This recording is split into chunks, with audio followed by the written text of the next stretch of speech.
Brian, you're on the air in Red Hill, Pennsylvania. Hey now, Howard. How you doing? Hey now. Hey, I got a couple questions. First, how'd you make out with Artie this weekend with the dinner?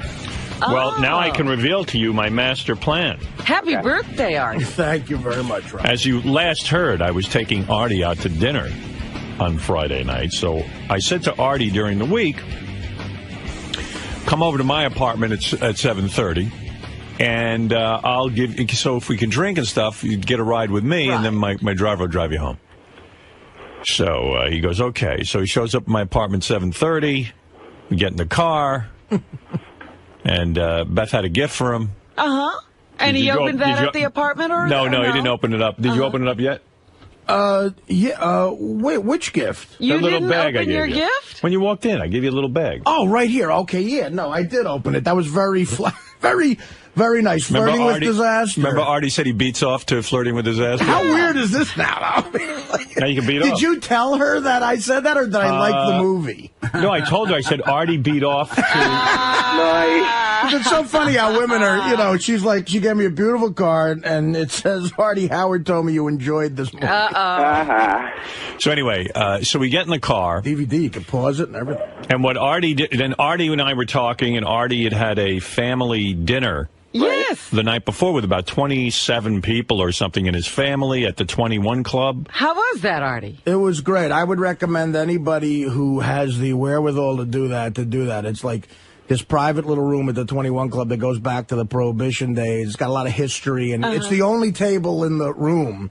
So they just cater to one party, and it's just a great experience. We had a lot of fun. Good. It fits about 20 people. So, So Artie had this family gathering and stuff, and so he said to me in the car, I'm just glad we're going to dinner. The three of us, we'll have some conversation, blah, blah, blah, blah, blah. He was tired from his party before. Yeah, and he said to me, and I'm just so glad that, my family got together. It was great. And he goes, at first, his sister, Stacy, was going to make the party a surprise party, but he was like, I don't want any surprises. So, all that. So we're driving down, and what Artie didn't know was, for his 40th birthday, I bought out the entire restaurant, John's, the pizza place. Yes, one of Artie's favorites. I took it over for the night. Unbelievable. John's Pizzas. Wait a minute. You had a surprise party for Artie? I didn't invite you. That was the surprise. I'm surprised, too. So what I had done, and Beth and I discussed this, we were sitting at home. We said, what would be the ultimate party for Artie? And Beth goes, first of all, John's Pizza is the best. She goes, Artie would want, like, beer and pizza and pasta, like the best he could get. Yeah. And she said, so we got to find a place that, that we could do something really fun like that where he doesn't have to get dressed up. A lot of great pizza places, too, don't have enough room at all to accommodate a party. Right, they're not that big. It's a unique thing to find. Right. So in the search, and your friend Sheila there helped out. We should give Sheila She was wonderful. A plug. Yeah, but she helped us. We find out from the guy at John's, they've never closed the place down, ever, in its history. Right. But the guy said, hey, this sounds like it would be kind of fun. So he quoted me a price. And he said, okay, you have the place all night till 1 in the morning or so. We'll close it down. You got booze and food, and we'll bring in dessert from somewhere else, this and that, the other thing. So... Done deal. Done deal, Nice. right? And no matter what anyone wanted, you want pizza pie, boom, you bring, they'll make it up for you. And then they also had meatballs and great shells, which unbelievable, right? Am I right? Unbelievable. Well, again, I've loved John's. I probably went to John's originally 25 years ago, and in my days when I was in the Village a lot doing stand-up, I was at John's constantly. I always wanted my picture on the wall. At the end of the night, I took a picture with the owner. I think I'm finally going to get on the wall of John. Good for you. And I decided that day I'm going to run 87 miles so that I could eat. So I had so much food. I had 4 slices of pizza, had tons of shells and this and that beer. Oh, so you were pasta loading after your marathon. Yeah, and I was drinking so much beer. I love that beer. Beer? Robin, Howard had, my count was 5 slices of pizza and Might a have few been 5 cold beers, and it was just, and I was sitting next to Howard having beer and pizza. Oh, wow. Yeah. So we pull up to John's with Artie, and all the maniacs that I invited to Artie's party, I hear them all the way out on the street going, shh, shh, shh, shh. Here he comes. Here he comes. Shh, everybody quiet. You know, they can't even do it. They can't even do that, right? So we get out of the car, and Artie's like, where is this place? What place are we going to? I go, oh, no. It's next to John's. But you know. So he was all confused. Right. And we were in the middle of a heavy conversation and everything, but I was really focused on surprising Artie. Right. Beth gets out. We get out. And Beth was dressed like a little slut, which was great, right? Beth looked fantastic. Yeah, she was dressed like a slut. She said, I'm going to dress like a slut tonight. And I said, well, everyone will appreciate it, I think. You know. So we get... Double A wasn't there, was he? No. Okay. No. So the people invited were a couple of Artie's... Yeah, I don't even know what the guest list was. It was a couple of people from here, a couple of comedians that Artie... your boyfriend was there. That's why we thought you'd show up. Yeah, it was... Jim was single. No, like the three... I go, hey, Jimmy, where's your girlfriend? He goes, I left wow. her tied to the bed. The three I'll comics... be resting my balls on her later on. The three comedians they did invite were some people who are close friends of mine, Nick DiPaolo and Joe Matarese and Jimmy Florentine, and only one of them was single. Only one of them had no date. So, you know, I guess Robin was busy. Yeah, she was detoxing. I'm not kidding. She was detoxing. No, I know. I figured she was doing something healthy. So. Well, anyway, in fact, this all came about because Robin had said to me, let's get people together. I said, oh, it's Artie's birthday. I was talking to Beth. I said, we're going to throw him a surprise party, so we were all going to get together. But, yeah, and then I couldn't go. Right. So we were going to make it the following weekend, but then your birthday would have passed. Yeah, would have been passed. Would have been kind of weird. Do it now. So I'll just make plans with Robin and trot her around. Robin did offer me a fantastic gift, though.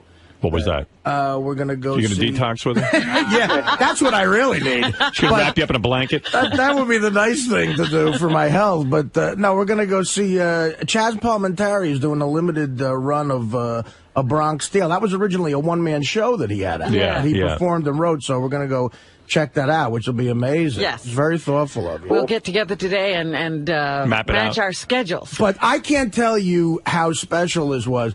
Like, the stuff with my family, it was so generous and so wonderful, and I hate attention with birthdays, and I always thought I would hate a surprise party. I always said, I don't want to fucking deal with that. And I found out that I love surprise parties.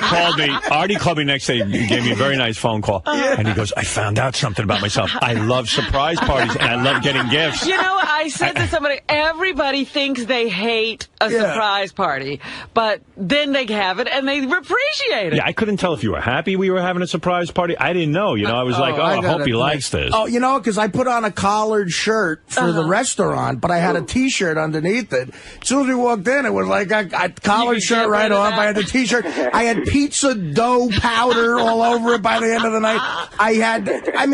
It didn't kick in how amazing it was until...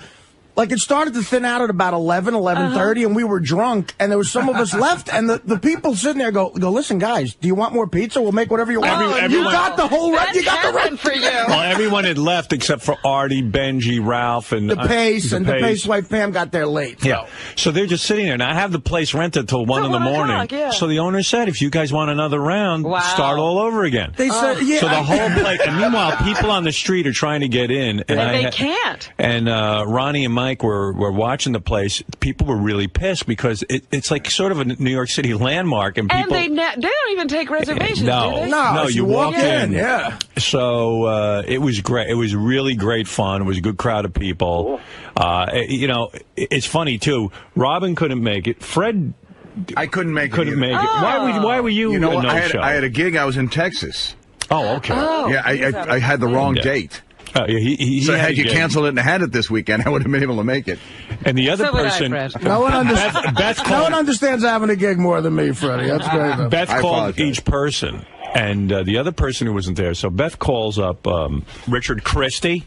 Yeah, Richard Christie wasn't there? Yeah, he didn't make it. What? Yeah, so he goes, hey. oh, wow. He goes, Beth, you know how much I love Halloween. Oh, geez. So Beth doesn't know shit about Richard. Right, She's going, who would know that? She goes, you know how much I love Halloween. Our favorite line now to say to each other is, you know how much I love Halloween. And she's going, I don't know that, and I don't give a fuck. You know, it's like, can you come or can you not? So he goes, Me and Christy. By the way, I realize his last name is Christy. His girlfriend's name is Christy. She's going to be Christy? Me and Christy. Christy squared. Christy to the 10th power. Oh, that makes it even sense. I go, wait a second. They have to get married now. I'm not absolutely. I said to that, Christy. She's Christy, I'm crusty. She goes, me and Christy love Halloween, and we have everything booked up for the whole month. We love to go to Salem and go to 10 different haunted houses, and we planned it. Now, maybe I could switch my plane flight. And Beth's on the phone going, oh, my God. Could you imagine, like, this girl, she says she loves the haunted houses as much as Richard. My theory is she didn't. Right, she gets never invited went to a haunted house in her life. Well, she gets invited to what's going to be what a great time that sounds like. She's got to go to Salem. So we called Richard in September. And Beth goes, it's September. Wait, Artie's party's October 13th or so. Right, he's already booked it? Well, yeah, we did it on the 12th. And it's like, she's like, he's already, that's not Halloween. You don't understand. You don't know how much I love Halloween. Maybe we're supposed to be in the haunted house Saturday morning. Maybe we could switch our plane. and Beth, every detail of his life was being laid out there. I mean, that is astonishing. Could you move the party to Salem? Maybe. Isn't there a John's Pizza in Salem? Maybe we should just move the whole party for Richard. I heard you were really perplexed. Well, when she called me, I was actually at Halloween Horror Nights in Florida. And, I was like, I really wanted to go to the party, but I actually booked my Salem trip a year ago because it's hard to get... This is everything he told Beth. He goes, I booked it a year ago because it's hard to get reservations if you don't book a year in advance. There's a lot of idiots like you. Oh man, this was like a convention for Halloweenies, like people like me. Halloween. I'm a Halloweener. Oh, it was the best. Halloween. So anyway, here's what it sounded like. Fred, you need to put up the audio, but here's Howard TV has tape of Artie walking into John's Pizzeria for a surprise party. Here he is. Here's Beth. There's Artie. There's me.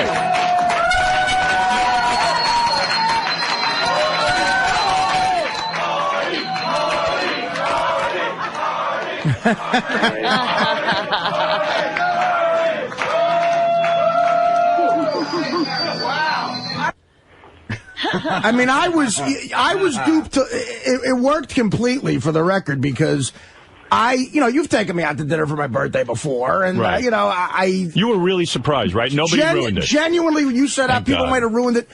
You didn't hear the noise coming in? No, I mean, I was duped to the point where the first person I saw was Teddy, and I immediately said to myself, God, did something happen? My sister had to fly to Italy that day. I'm like, did something happen? Was something wrong? Oh, no. And then, I mean, so I was surprised. I mean, up to the last minute, I didn't know what was going on. And then, I mean, I got to tell you, man, the feeling of appreciation and love, and it's so thoughtful to do that at a pizzeria, and I don't know, and even drink beer with you. Yeah, I really got emotional about it. Sheila told me how hard it was to, you went back and forth with them. We never shut it down, and how, God knows what you spent, but even just the thought of having it at a place like that. No, I'm closing down a whole restaurant and that's cheap. Yeah, I heard a few of the details, and Sheila said, then they thought about it, and then they decided to really come up with a price. And the foot trap. They thought that would be worth for them. If you close it down, they've got to make sure that they're going to make what they made that night. Right. And the foot traffic they get on a nice autumn evening in New York. I mean, people were going. You could say. I mean, it's a legendary place. Yeah. And how good is beer and pizza? I don't know. Oh my God! I wasn't there. For Christ's sake! I really got the feeling like I really said to myself, I said, I'm so glad that these people are in my life. They really feel like another family to me. Howard, it was so generous and so thoughtful, and I was blown away by it. Great. I knew you. I thought you were having a good time. When we first walked in, I went, oh, maybe he didn't want this, but I just thought it was so much fun. Well, it takes adjusting, and then, we were all... And then you start to really appreciate it. Yeah. Well, when you plan for Artie, I said, well, either it's a pizzeria, or we fly everyone to Afghanistan for a poppy field. A heroin den. Like, take him to a real-life opium den. That would have been thoughtful as well. Yeah, right. But Artie, then, I closed down an opium den for you. We're all going to get high together. What does that cost?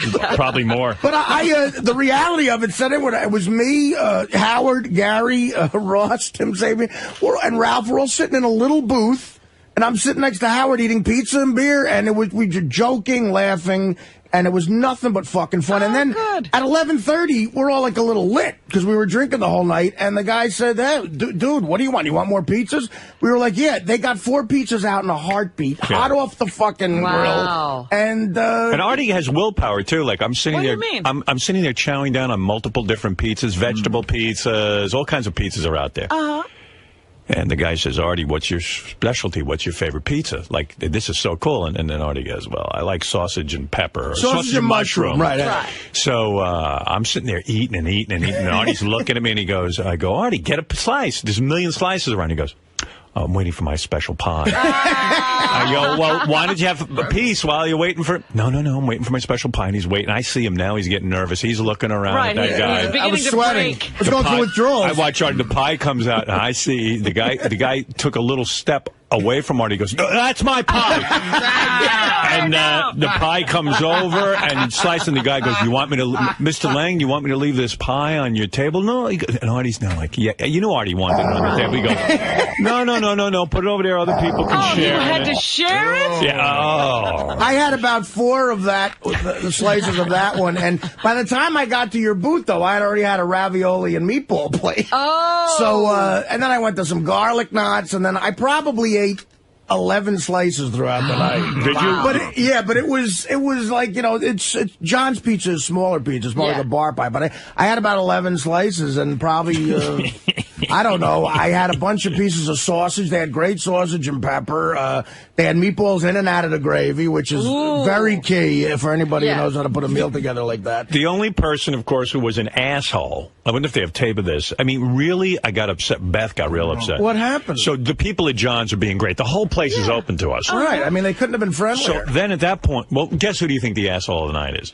Well, I don't know who everybody was, so you didn't give me the whole guess list. Right. Well, who a couple without knowing. All right. It would either have to be Sal. Okay, bingo. Or Sal. There you go. That's all right. You had to say. He was my number one. Ronnie was my backup. Sal, no, Ronnie was really weird. Was he mellow? What? Ronnie was extra subdued, mellow. Yeah, he was. And like now he's serious, Ronnie.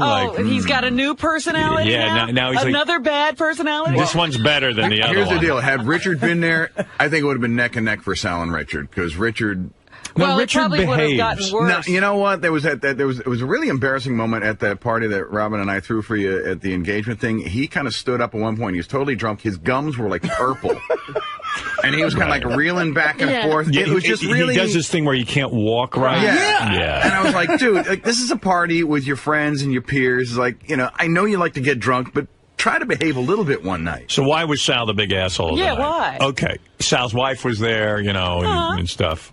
And she didn't seem real friendly to me, really. I don't know what the deal is going on between him and, I don't know what's going on. Now you're having a problem with Christine? Do we need to bring in a counselor? No. But I don't know. I think she's loopy from, being married to Sal. Who wouldn't be? So anyway. A little shell shock. Now I could see why. Because, we're there and we're having this great time. Yeah, it sounds like a beautiful night. Couldn't have been more fun. Sal grew up in a pizzeria, so I guess he said to the guys at John's, can I make a pie? Okay. Oh, no. So Sal gets behind the thing not behind the thing, but he's there, and he starts making a pie. Okay, fun, good fun.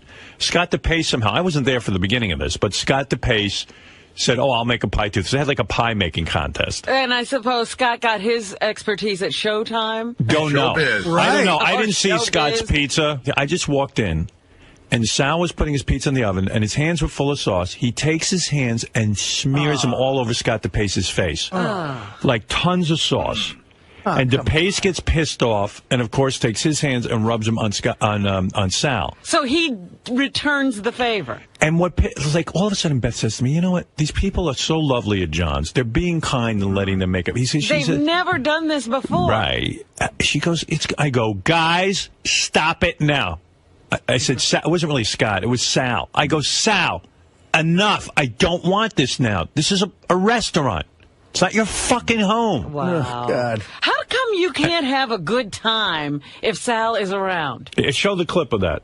Yeah, it looks like they See, I didn't see it. I just heard about it. Thank God I was there. Oh, that's... And DePace is a good right sport. in the sauce pot. I would have punched him. Oh, no. Like, why would he do that? What possesses you to just do the guy from John's looks afraid. Yeah, and it was going to escalate, I know. Right. And I just went, no. You're not going to destroy this restaurant. No, you fuckers. And Artie's party. And it wasn't DePace. It was Sal. Yeah, but I mean, if Sal does something stupid, you don't have to return the favor. That's but I'm sure DePace was embarrassed. It was all over his head. Scott had sauce all over his head. But still, you gotta maintain. Right. Because it then would have been the drunken brawl at John's that Howard started. Yeah, who wants Sal's hands on your face, even if there's no sauce? The rest of the night, Sal had, sauce all over his shirt, too. Right. And I was like, because I didn't see that. And when I saw Sal, I said, what the fuck happened to you? How did that happen? I said, what did you do? He's like, me and DePace got into a food fight. I'm like, what? How did that happen? But where did that sauce come from? Because if that's a pot of sauce that they used. No, they gave them each a little thank goodness, because I'm thinking they put their hands in. No, none of that. It was great, though. It was great fun. I was really pleased with myself. It was a blast. I do want to ask Sal why where is he? How does he feel this morning? He's been bumming out all weekend that you're going to bring up the fact that he was having that food fight. It's like, I think Beth... But he never changes. Did you do something with your facial hair? What did you do? Shave the stash. What did you do? I screwed up shaving. I set the wrong setting on my razor, and I cut off the right side of my mustache. You had a mustache? And now what do you have, like a terrorist beard? Like Abe Lincoln. Yeah, you look like... Dude, shave that Why off. not shave the whole thing? You don't like the whole thing shaved? Nah, I have no chin. I look like a turtle without this fucking thing. Really? I look So terrible. just paint yourself green. That's a calculated thing that you think you look bad Look at with? that beard, Robin. Stupid. When he walked in here, I was like, who the heck is that? It's my Halloween costume. Dude, why do you have to... I'm a pilgrim. why do you... Like, even Beth said, how the fuck would we invite... Like, now I know we'd never invite Sal anywhere. She looked at me, she goes, oh, please, don't let him wreck this party. I know you guys are always worried and paranoid about me, which I understand. There's good reason for it. Right. So I just want to let you know that, I'm sorry about that, and it wouldn't have escalated. As soon as you said stop, I stopped him. But why do I have to say stop? I don't know. Yeah, I mean, what are you It doing? would have escalated had you not been... Like, why'd you have to put sauce all over DePace's head? I put a dot on his head. So why do you have to go there, man? He threw a whole glob of sauce back in my face. Yeah. A glob. And Can you blame him? I think he went a little overboard. No, We're having a nice time. He doesn't know how much is on his face. He's embarrassed. Well, you know what? When you do things like that, you have to gauge on how far you can go. Scott crossed the line. I see. I did the dot. You didn't. Oh, you did it the right way. Okay. I tried. Okay. I didn't realize. Sal, you're two adults. You picked gravy up, no matter how much it was, and put it on another adult's face. I mean, come on. I beat him in the pizza competition. It was my way of, celebrating. And by the way, Howard, my wife thought you looked very good that night. Thank you. She said something that I was kind of shocked myself. She said she finds you to be very sexually appealing. Oh, well, she wasn't being friendly to me. I was coming over and talking to her. I remember she was talking to Melissa Zapin, and you walked over to say hello. And did you hear what I said? I said, hello, somebody's saying hello to you. Yeah, but Ralph, you're on the air. You missed the greatest thing that Sal did later in the evening. For some reason, I'm not really sure. As a tribute to Richard. Down the street a little bit, there was a deli with a bunch of pumpkins out. Oh, yeah. So Sal pulled down his pants and rubbed his cock on the pumpkins. Why would you do that? I slapped my dick on the pumpkins. It's a tribute to Richard, because Richard loves pumpkins. Public? Yeah, what are you doing? Wait, it's in the village on a Friday night at like 12 o'clock, and there's people everywhere. What are you doing? And that's somebody's store? Yeah. That's right next to the party. Dude, I can't give... I just saw a video of it, which will be on Howard TV, but, I mean, that's ridiculous. No, it was the funniest thing ever. It's the craziest thing I ever saw. Why would you do that?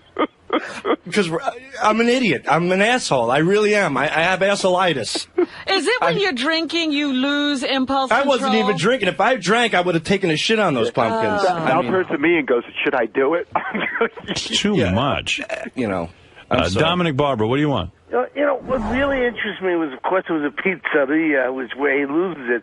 But I have to tell you, after 22 years, the greatest goosebump chills I ever had, was when he said last week to our favorite comedian's girlfriend, how he said those words to her, I still don't get. And why he said them. I don't know. Didn't you get We're not going to go overboard with that. Yeah, All right, thanks, Dominic. We're not going to revisit that. What's he talking? I didn't know what he's talking about. The roast of Pat. You got to really listen carefully when Dominic calls. Yeah, right. All right, look. You know, Howard, but speaking of books, I had a wonderful gift for Artie. Did you hear about this? No. What did you do now? Gary sabotaged my gift completely. I wanted to do something thoughtful for Artie. I wanted to make him something from the heart. I wrote him a book based on his stories through the eyes of a child. Right. I drew it with crayon. It's called Artie is Funny. And it was all his stories, him dressed as a pig, him getting a load on his chest. It was a beautiful book. And Gary comes in the last minute and goes, "You're a weirdo. Don't do this. This is going to upset Artie." I go, "How can it upset Artie? It's a touching thing." And I sat down with Mary Delabate and Melissa Zapin and Pam Sabian, and they said that was one of the most touching, wonderful things, and Gary He's so ruined retarded, Howard. You really are not a bright person, I realize, and I sincerely mean that. It was a wonderful Because he's talking about how he sat down with I walk in, right? I look on Sal's screen. There's a picture that like a 5-year-old drew of a troll wearing a pig nose. Look, that's the cover of the book. Look, Howard. Right. Howard, look at that. That's pretty funny. It's called Artie is Funny. So the whole thing is about Artie getting alone, and I just said, "Oh, what's that?" He goes, "Artie's birthday thing," and I said, "Oh, that's funny." And he goes, "It's really touching." And I said, "Well, I don't know that it's touching." I go, "It's funny to you. You're making fun of Artie. You know, there's the one with it's a Coke story and Artie getting a load on his chest." I go, but Artie may find it funny. I go, "But I don't think that it's touching." And he goes, "It's very touching. It's from a 5-year-old." Look at that. No, but hold on. Artie is funny. Artie is big. Artie gets silly, dressed like a pig. And I just told him I didn't think it was touching. It's not touching, but it's fun. Would you have liked that, Artie? I wouldn't have offended me. Look at that. Artie is funny. Artie's the best. Artie has something stuck on his chest. And there's him with the Yankee shirt and the stain on his chest. All right. Well, see, but with a lot of work. It's just I didn't weird. talk him out of it. I just said it's not touching. Right. Look, this is one for you, Gary.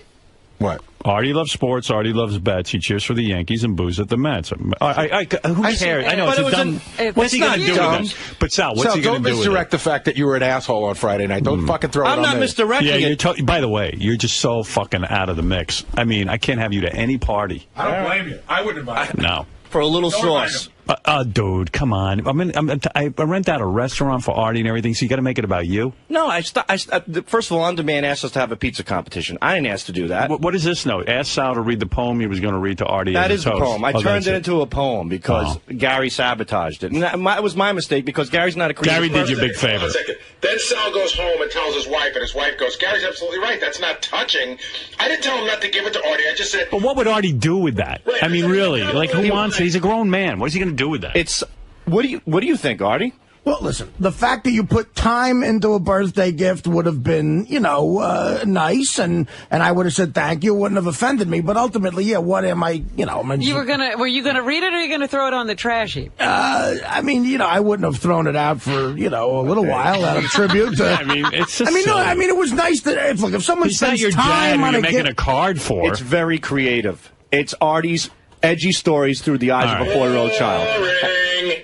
See, that was the biggest mistake. Listen to that shitbag in that fucking cage of his. You're not a creative person, Gary. That's why you're a producer. You're not in charge of creativity.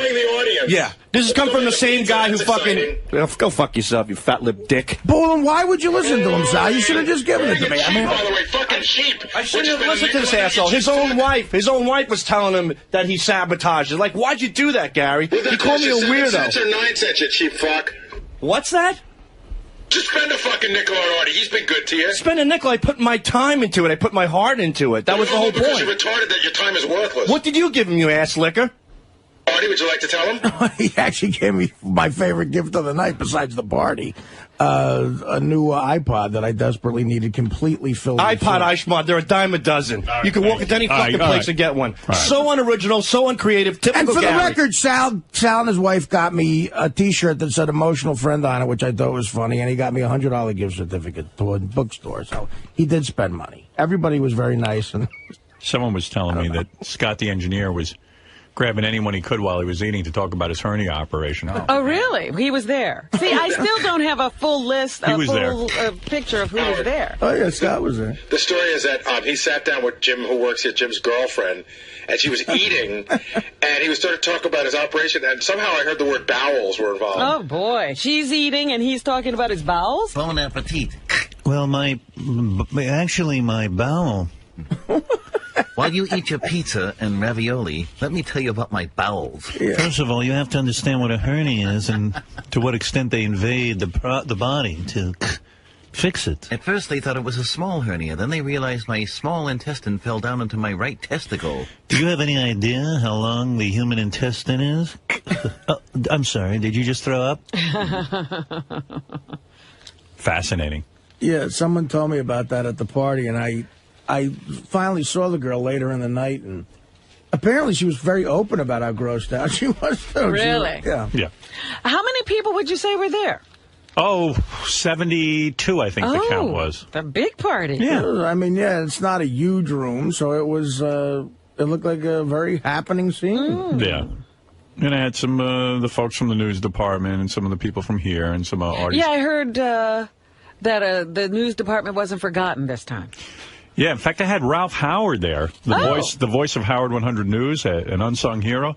And then he was saying his wife is working on the Sex and the City movie, so he must be married to some actress or something. He is. In fact, she's really good friends with Alec Baldwin. That's how I got Alec Baldwin up here the first time. She was on a sitcom, too, but she's an actress. Yeah, she must be a big deal. You know, Ralph's like one of those showbiz kind of guys, too. Voiceover, you know what I mean? Oh, yeah. Deep voice. So I saw him there for a while, and then he split, I guess.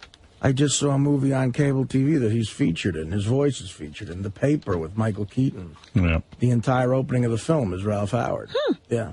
I didn't know his wife was an actress because he kept saying, yes, my wife was working on Sex and the City tonight, otherwise she would have been there. Does he still keep that same voice? Oh, yeah. Hello, Howard. Hello, Beth. Thank you for the invitation. I'm enjoying pizza and beer right now. But he didn't come with his wife. No. I don't know. Actually, he wasn't drinking. Ralph Howard doesn't even drink, I don't think. Maybe he was. I don't know. He is, he's a real nice guy, Ralph. He really is. What else? Oh. This is Who else did you spend time talking to? Did you get stuck with anybody that you couldn't get away from? Well, first I was talking to some... I have a hard time talking to Jim, your boyfriend.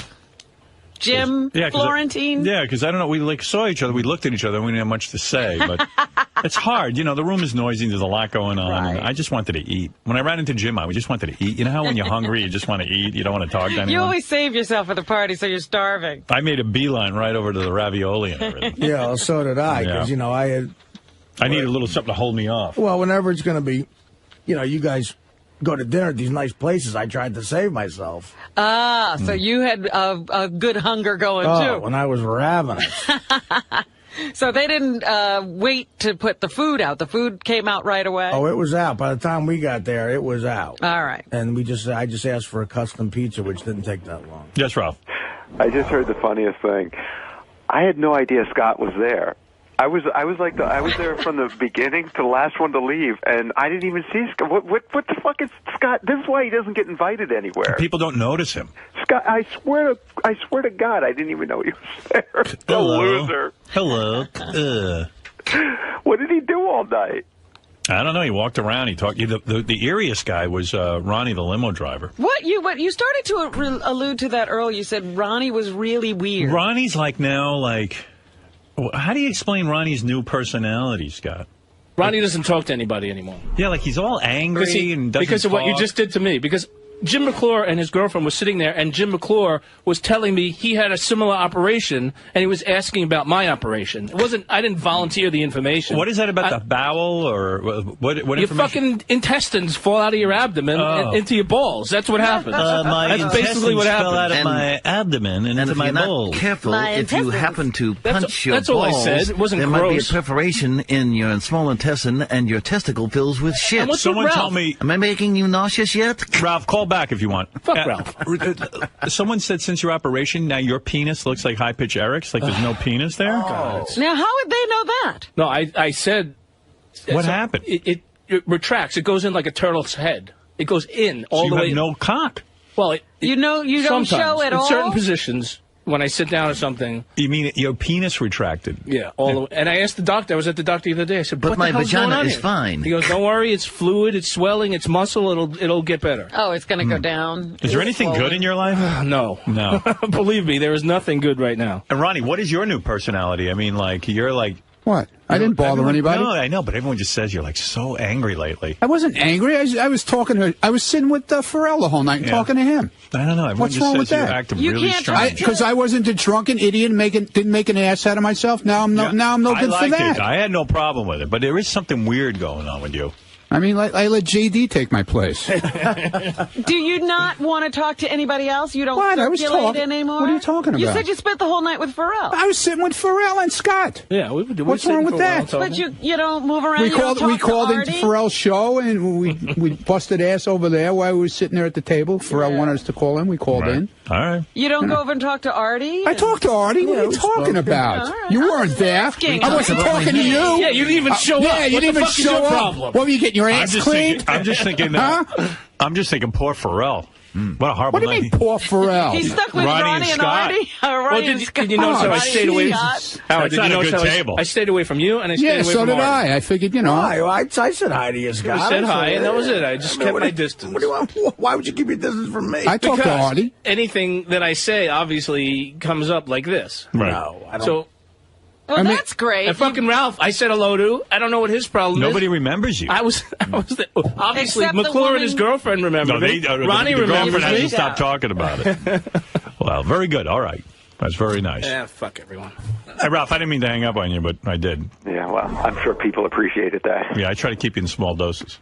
You know, the other weird thing was, like, you know, like, you were so monitored. Like, even, like, people who are close to you and stuff, like, all they can talk about is, like, how many pieces of pizza you ate. I know, it is really weird for me. It's creepy. It's like, wow, Howard ate, like, I'm doing Gary's voice, but Gary didn't. I don't remember Gary, but it was like everybody's like, wow, Howard ate 5 pieces of pizza. I mean, the whole time I'm sitting there, Gary goes, you know, Balls, I'm really glad to see you out here having fun with the boys and drinking beer, and look at you eating pizza. And every time I'd order pizza, he goes, look at you having another piece of pizza. And I'm like, Jesus fucking Christ, that's why... It's just getting so odd. He did say to me this morning that you cut out at 9:30. Apparently, he... No, I didn't. 10 o'clock. He checked his watch. On the button. Yeah, was it? 9:35. I was tired. But Howard, even Artie sat down and he goes, holy shit, Howard's eating pizza. And he said to you, Howard, hold on, let me finish the sentence. When was the last time, he goes, Howard, when was the last time you had a slice of pizza? What'd you say? I said years ago. Yeah, it was just weird. It was fun. I know, but why is it? I don't even know what you ate. I don't watch what you eat. But why is it this whole show is we all look at each other? I know, but it's just like... I know, but now you know what it feels like. It wasn't just Gary. It was like everybody. That was the whole talk. Like, you mean that was going around the room? Yeah, it's like Howard ate pizza. You would have thought like you know. People actually come running in the room to watch me eat the pizza. Wow. Fucking people are annoying. Yeah, not you, Ralph. No. I don't know how many pieces of fucking pizza he ate. I saw him eat pizza. That's why I do like hanging around Ralph. People say to me, why is Ralph your friend? I go, because he really... leaves you alone. He does. He doesn't make a big deal about it. Watch me fucking pizza. You know what? This could be a whole different day and a whole different party, and Ralph could be calling in saying how many pieces of pizza you ate. No, I wouldn't. He blows like the wind. I'm telling you, everyone, every minute, like Ross too. Hey, I see you eating pizza. Yeah. I go, yeah, and you're having beer too. Like, Gary goes, it's really good to see you. One of the boys having a beer. Yeah. Ross was another one yelling about it. Oh, Ross was. Ross, you would have thought the Beatles just reunited. Yeah. Can I just sit and fucking eat? He goes, hey, you're having a beer? I go, yeah. He goes, hey, he's having a beer. Oh. I mean, I don't fucking know. But Howard, if we knew Artie for like 10 years, right, and we know the way Artie eats, and suddenly Artie hadn't had a cupcake for 10 years. It's a pizza party. What am I going to eat? I'm hungry. hungry. Then he has one, you'd be like, holy shit, Artie's eating a cupcake. I'm hungry. How could he throw a pizza party and not eat pizza? That's what I was going to... Yeah, right? I was going to bring Gary in to watch me take a dump so he could talk about how I wipe my ass. Look at you wiping your ass, He took a dump. It was a fun tough time, being though. you, man. Well, I don't know. I evidently I'm fascinating. You are. The funny thing about when you and Beth leave is not that you leave, because listen, you guys threw a great party, it was wonderful and everything, but you're first of all, you're the two tallest people at the party, and Beth can't leave. You're so recognizable, and you guys are walking out, and you both go, shh, don't tell anyone. But it's so obvious you two are leaving. No, Everyone's it wasn't. watching you. A lot of people didn't even know we left. I didn't know you left. Gary watches me. I'm not watching you. You walked right Dude, by me while I was you watch everything I do. Were you the first people to leave? No, other people had left. Tony Coburn had left with her husband. Other people had left. You know what it was? They were very prompt about getting the food out. We ate, we drank, we had dessert. Yeah, but you are the host of the party. Yeah, well, believe me, everyone was having a good time. Gary was the only one who missed you. Yeah, no one else saw me leave. I think it behooves you to stay We stayed. until all of your guests. It was time. You walked by, Howard, Let's ask an etiquette coach But, Robin, again. What is the proper etiquette? Howard here? walks by a bunch of people, and everyone says, I'm the one who notices. And Yeah, everyone's it's like, you. Where's No one else Every knew. single person said, where's Howard going? Yeah. Oh, okay. Every single person. Nobody saw me leave. Howard, you walked by 20 fucking people. No, Are you I blind? Gary, you're sitting and counting how many pieces of pizza I ate. I didn't count. I have no idea how many pieces of pizza. Okay, every time. Well, Artie you said can- he did count 5. Artie was the one. I counted five. Howard, you were so drunk, you somehow got my voice confused with No, Artie's. you too. You were like, I mentioned it "Well, once. just having Artie brought another beer." But see, you just make shit up. Artie brought it up like 20 times. I did. I brought it up a lot. One time Artie did too. I know. I said to you one time, wow, I can't believe you're drinking beer and eating pizza. That's You it. can't That's all I believe it. said. You can't believe it. That's all I said. You can't believe it. Artie must have said it All right, three times. I don't care. I think it was Artie and Ross mostly. Yeah, That dude. Ross was counting too? Yeah, it was my me. God. It was Ross, definitely me. Ross had a counter with him. You know one of those He things was he clicked? he was clicking every time you... I tell It's a you. good thing on this Took a show piece. we don't watch each other and No, monitor you each watch other. me. And you watch me. I don't see anything. I don't know what you did. I mean, not last night, but generally, if we're at a party, you'd be like, oh, Gary wore a fucking T-shirt and he's white trash. You did. It was fun. All right. We had a good time. That's all So we did. Mrs. Norris didn't come Nope. to represent the family? No, they're weird, those two. They don't invite anybody anywhere. They don't Robin was busy laying on the floor getting coffee enema. At least I was busy. Oh, man. Fred was staring at a wall. No, I was in Texas. I know. So, Artie, what did you think about the party Howard threw for you? It was great. Very generous, very nice. I really felt the love. It was good to, have my second family throw me a surprise party, and it was generous and thoughtful, and I couldn't have had a better time. It was great. And what do you think of Sal and Scott DePace making the pizzas and then throwing sauce around, making asses of themselves? Look, I conduct myself in a classy manner wherever I am. So the thought of them throwing stuff around is so foreign to me. I can't even. It's so beneath me. I can't even think to comment on it. They're animals. They're animals. They're like untamed jackals in the wild, gnawing at a gazelle that was just killed by a hyena as they circle around like vultures trying to get a piece of meat. They're grotesque, inhuman, disgusting animals. Am I to understand? So you're this high society guy. Did you see what he wore to the party? He claims to have gotten dressed up. Just for an the party. example. It was like an bad example of how just the lack of sophistication and manners on every level. I'm sitting here trying to do an interview with one of the top in-demand cable networks, and he feels it's necessary to interrupt me. You were talking about they're like wild boars, and I use boar in the sense of the animal and B-O-R-E. They're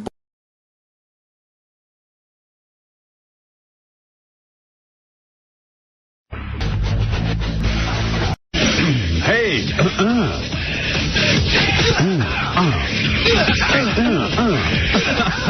Good morning. Good morning. Hey, everybody, what's happening?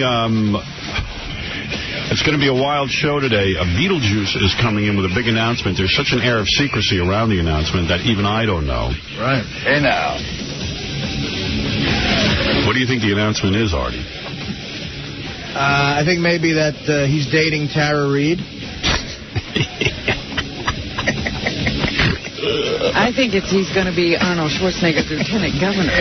No, I found that's not the announcement. That's not it, huh? No, he's going to be his economic advisor. Oh. Yeah. I think he knows where Bin Laden is. He's in the section of Pakistan. Don't you think that would be a good PR move for Tara Reid to date Beetlejuice? You want to know something? You're making a joke. That's funny. She should show up everywhere with Beetlejuice. She'd be a bigger star. Absolutely. I'd watch her. Hey. I'd interview her. He'd be like her Demi Moore. Right, there you go. Her toy boy. Anyway, there really is an air of secrecy, because I said to Casey, what is Beetlejuice's big announcement? And he was like, I can't say. I'm not supposed to tell. I'm scoring. I said, okay, wait till Beetlejuice. I hope this isn't too much build-up. Oh, I'm sure it is. Don't worry. Our old buddy and New York Yankee, David Wells, will call in today. Oh, you're kidding? From his sick bed? From his sick bed. Is he sick? From his back, right? His back is all messed up. I'll give him a piece of my mind. I'll tell him what to do. We need you, Dave. Get better. And Kelly Rowland of Destiny's Child's on the phone. Oh, I thought she was coming in. Everybody's on the phone. Except for Beetlejuice. I wouldn't have looked so handsome today if I do that. Is she good-looking, Kelly Rowland? Yes, she's very pretty. All right, you'll have to show me some pictures of her so I get worked up. All right. But, come on, you've baby. seen her. She's good. Black girl, right? Yeah, she was the one who sang that duet with Nelly. Do you remember that? No. Oh, yeah, maybe. Yeah, she's sexy. And it was a nice video, yeah. Hasn't everyone done a duet with Nelly at this point? I'm waiting to do mine. I'm next in line. She's a light-skinned black woman, right? Well, she's like a cafe au lait, I would say. That's my favorite. Is she in Beyonce's league, look-wise? Because Beyonce... Oh, yeah. Yeah? They're all pretty girls. Could I get her? Destiny's children. Could I get one of those children? I think you could get her. You do? Yeah. Kelly Rowland? Yeah. Hot. I'll have to turn on the charm. Yeah. Howard Stern style. You've never done it, Howard Stern style. You've never done it Dwarfy style. Oh, well, I'll have to put on my love voice. There you go. Hey, get baby. ready. Hey, sweet sugar. Yeah. Sugar. Hey, sweet bang. Hey, sweetness. Yeah. Pumpkin delicious. Yeah. You're so crazy. You my boo. You crazy. You're so crazy. What do I say? You my boo? Yeah, well, that's the song. Every time I'm not with you, even when I'm with my boo. That must be a black thing. You have to teach me some black things. Come here, boo. Hey-o. You my boo. So there'll be a little sex, a little bit of Dwarfy style, a little bit of sports today, and so much more. So much more. So much more. Come on, baby. Ooh, you sweet thing. Yeah. How about just a little poontang? Yeah. Ooh, you sweet thing. Yeah. How about a little poontang? I'll charm her with this song. She likes songs. Here's some of your music.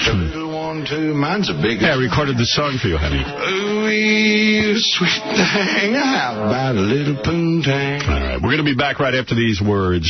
We have to take a short break, and then we can get everything going. Hot dog. Howard's hot dog. What kind of girls like Howard's hot dog? Wacky girls, stripper girls, girls hopped up on crack. Whore dog, stupid girl, even neptomaniac loves hot dog. Howard's hot dog. The dog that makes girls laugh. Are you ready? Ladies and gentlemen, today here in the greatest city in the world, brace yourself. The Big Apple, New York City. Here they are. Let's get ready to rumble. Hey now. What a crazy world. All right, enough. What a crazy world we live in. I think it was going to go on for an hour. You know, I look at the newspaper, and there's a story about... It's unbelievable. There's a story about a guy, I guess everyone's heard about it by now, who is an arms dealer. He's an Indian. Raised in London. I always thought that was weird anyway. What? Those Indian guys running around London. Oh. Yeah, they're all over. Yeah. British accent. Yeah, he thought Osama bin Laden was a hero. He says Osama bin Laden did a good thing, and then he was trying to help some terrorists get some of those missile rocket launchers. Shoulder-launched missile rocket, something. Shoulder missile rocket launchers. I own 7 of them, so don't try to bother me. But no, seriously, they run about 60, 70 grand a piece. Well, they say you can get some for a couple of $1,000. Which is a little disturbing, but okay. They're capable of knocking down a plane from the ground. Some of them are. The $60,000, $70,000 one will do the job. Yeah, if you can get it. You know. So thank God that all of the countries, including Russia, helped us, and they did an international sting on the dude's ass.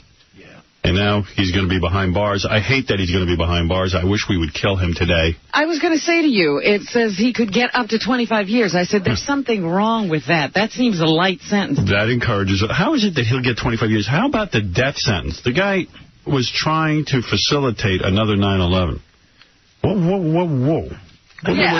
Just thinking that should get you killed. Yeah. I don't get it. Isn't there a kid who got caught with weed in Minnesota doing like 25? Yeah. Oh, he's doing life. Yeah. Actually, yeah, there are guys who got caught with weed doing life. Yeah, so what's with this guy? I don't know.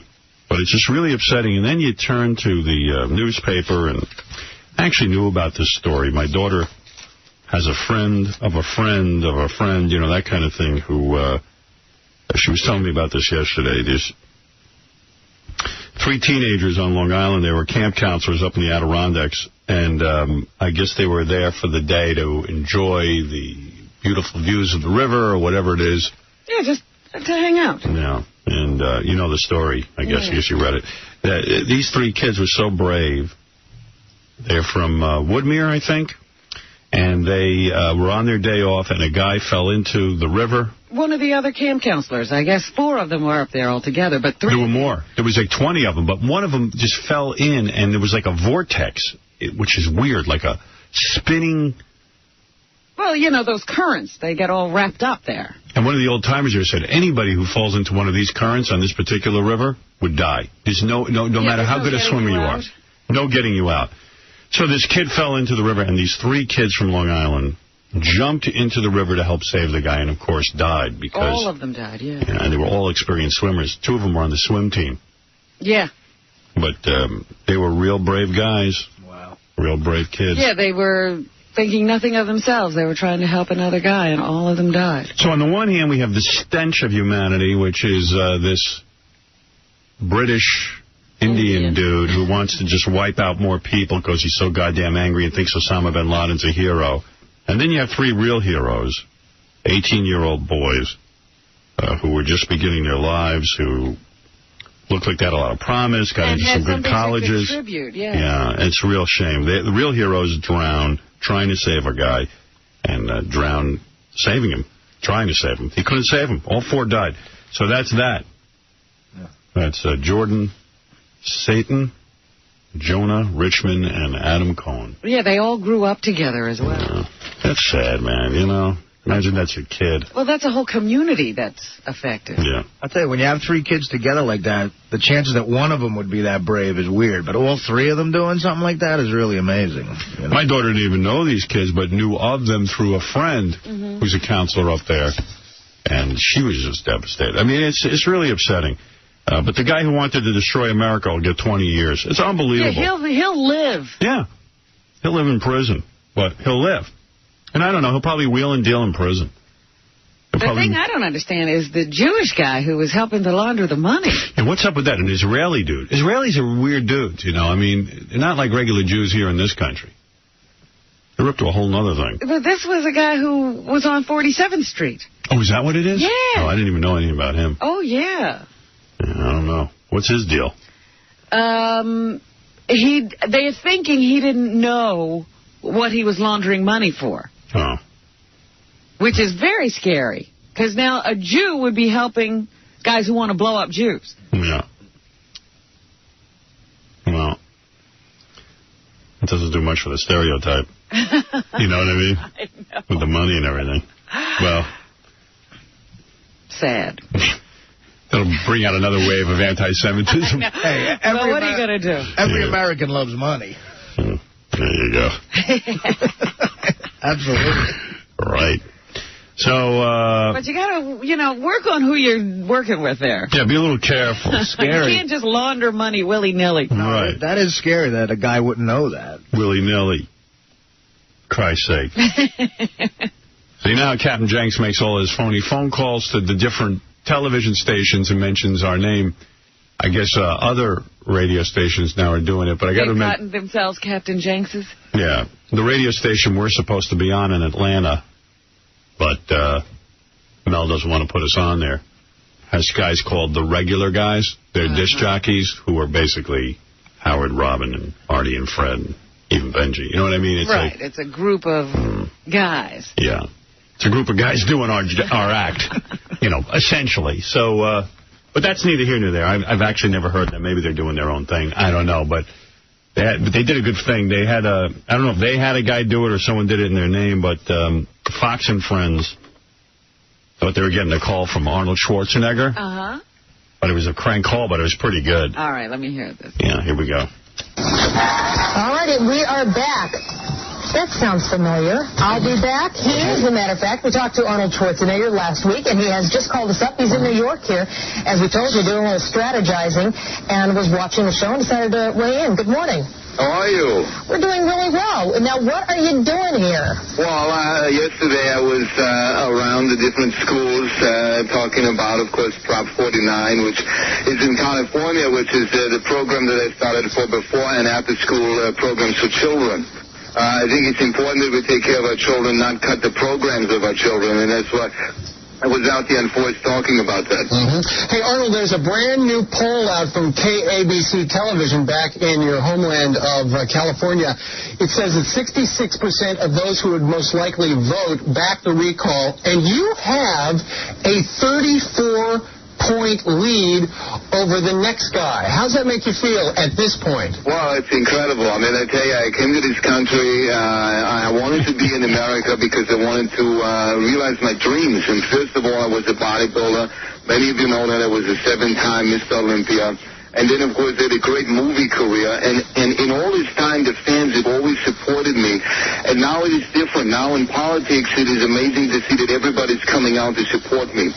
Arnold, we've got to thank you for calling in and thank you for listening to us. Well, I appreciate that, and I think that it's important that you guys also listen to the regular guys in Atlanta because they're great. Are you ready to tackle the $35 billion debt, and are you ready to kick the special interests out of Sacramento? I don't know. We'll be talking about that. We're going to take a quick break right now. Oh, we don't? Okay, sorry. Go ahead, Judge. Okay, are you ready to tackle the $35 billion debt and to kick the special interest? The judge is real swift. I cannot be bought by special interest because I've got all the money. That's the thing that's great is that I have enough money that I cannot be bought. Thank you very much. Appreciate it. Well, it's good to have you back on. California recall, of course, the topic of the day, and it's interesting because we were talking earlier about how they have found out who's going to be on the ballot, and they had to do this, drawing out of the. Was that really Arnold Schwarzenegger? Sounded like him. The judge is a real swift guy. Sounded like him. That's a judge. Yeah. That's the judge. What do you mean a judge? He used to be a judge in New Jersey. Dear, thank goodness they got him off the bench there. Yeah, he's a very swift guy. Real quick thinker. Gee, it sounded like... I think I just told you to listen to a radio station in Atlanta. You think he's real, you moron? Thank you. He's so impressed with himself that he thinks Arnold's really watching him. Yeah. That's got to be true. A judge. That's Cro-Magnon judge. He got the hair almost down to his nose. Oh, really? You ever see him? No, I've not had a gander. Oh, really? Yeah, I forget his name. That's gross. Was that really Arnold Schwarzenegger? I'll be very honest with you. I talked to Arnold last week. Yeah. I don't think it was. I'm assuming that we checked. What was he talking about with the guys? Listen to the guys in Atlanta. I don't know, but I'm assuming because I know that we have been burned by people before. I'm assuming that we got his phone number and we called him back because I don't think we put somebody on the air without checking it. But I have to tell you, You didn't think it was him? The judge. You don't think it was him? Come on, don't burst my bubble. He's a judge. He's responsible for people's lives. The judge chimed in. The judge. You don't think that was him? Stupid ass. This is the judge. Can I just say I like ice cream? What a dumbass. Don't let him anywhere near the bench. Keep him on Fox News. Please. Fox and Friends. Yeah, Fox and moron friends. Another judge. Fox and its stupid friends. Fox and the dumb judge friend. Fox and the idiots. It's the judge. Yeah, do you think that was him? Oh, come on, it had to be. You're a judge. You idiot. Wait, why would he call us? Why would he call us today after... Because he knows you're all morons. Beautiful. You know what? I'm pretty sure... You know, it's so funny.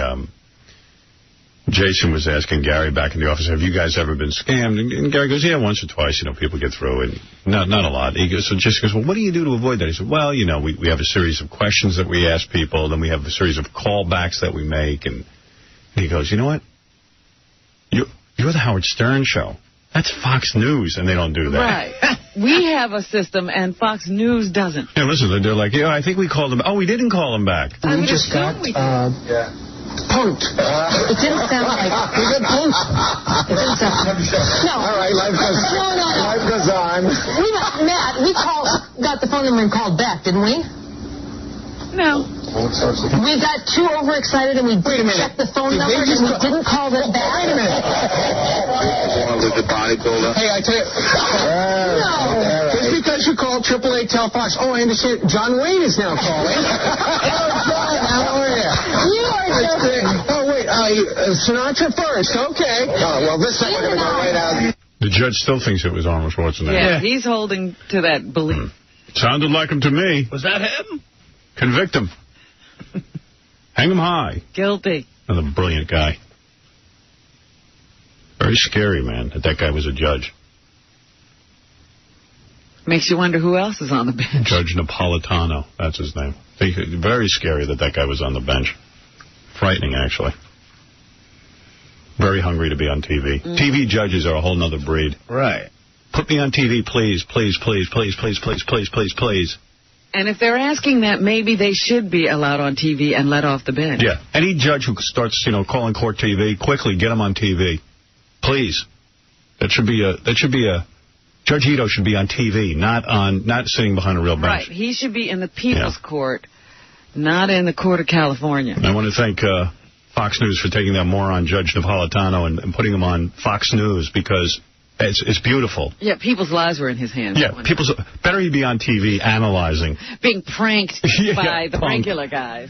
Oh, that wasn't Arnold Schwarzenegger? It sounded like him to me. Yeah, okay. Grow more hair over your face. Moron. TV judges. Thank God for television. People say television's the end of our society. It's not. It's the beginning. It's the clearing ground. Yeah. As soon as a judge expresses interest in being on TV, get him off the bench. Just fire him. If he calls court TV, quickly send him over to Fox. Yeah, if he's got that kind of time and that kind of thought in his brain, give him a job. That's why I can't wait for the Kobe trial.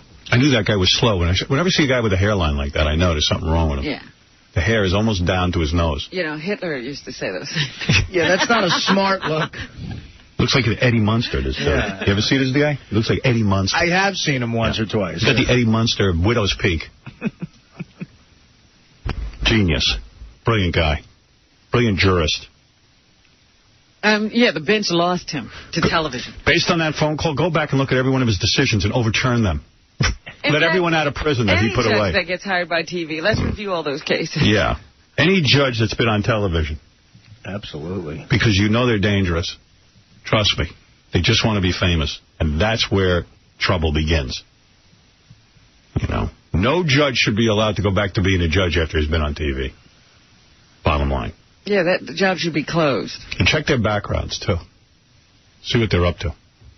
Let's do more of a check than the Fox people did, for our judges.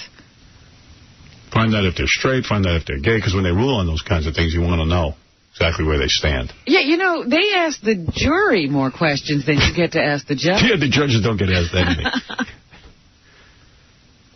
It's very scary. Most of them are political appointees. Yeah. Yep. All All right, so there it is. I think that was a great phone call, and the guy who does the impression is right on the money. Yeah, that was good. Yeah, that was real good. That was real good.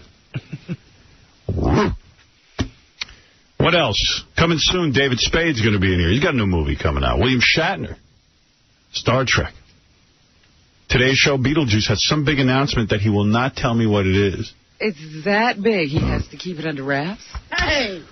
Artie thinks Beetlejuice is going to announce that he's dating Tara Reid, but I don't know. That would be good. I would like that to be the case. That's Artie's theory. Yeah. I'm no showbiz insider. Well, Tara did say she couldn't get a date. Yeah. Poor girl. If anyone could get her, it's Beetlejuice. I got to admit, I saw her in some magazine in a bikini. She looked pretty good. She's always been a pretty girl. Yeah, she's on the cover of something right now where her breasts look fantastic. Yeah, I wonder if those are her real breasts. Yeah, I mean, not that she has fake breasts, but I wonder if they airbrush them in, make them bigger. Right. Because according to people I know, they say they can do anything. Well, you saw Mariah Carey on the cover of that magazine the other day. It's not her. They can do anything. I showed it to someone last night who said, I'm pretty sure those aren't even her legs. Oh. You know what I mean? Like they just... Like another body. Yeah, like another body. Wow. There's a lot of tricks in showbiz. Like if you watch the E! Show the other night, I don't normally look that good. That was a lot of airbrushing. Yeah. Hey, Fred, you're on the air. Go ahead. Hey, Howard, how you doing this morning? Hey, I'm calling about those kids that drowned there up here in the north. I actually grew up in that town where the camp is that they're working in. It's a camp called Camp 𝗵𝗄. It's an all-boys camp, mainly like Jewish families, not to sound racist or anything like that, but it just seems that's the way it is. There's another camp across the way. It's all girls, Camp 𝗬𝗏𝗏. Apparently what had happened, from my understanding, they went swimming in a river called Split Rock Falls, and we've had a ton of rain last 2 to 3 weeks. And one kid went in. There's what they call it, I think it's called like a hydro, where the water comes down over the falls and it just kind of sits there in like a pool, but it'll churn. If you get in there, it'll just throw you up and down, you can't get out of it. Yeah, some old-timer who lives up in that area said if you fall into that particular area, there's no way, I don't care how good a swimmer you are, you're not getting out. Yeah, a buddy of mine, Raph, does whitewater rafting on the Hudson up here. He says a lot of times they'll take the boats, you can just sit right there forever, all day. Let me tell you something. I used to whitewater raft on the Delaware, and I saw a guy, I used to go with all my friends, and then I saw some dudes, he just fell off, his head hit a rock, and his whole head was split open. I saw his brain, for Christ's sakes, almost. I don't know what I was looking at. Nice. So you got to be real careful when you do that. I mean...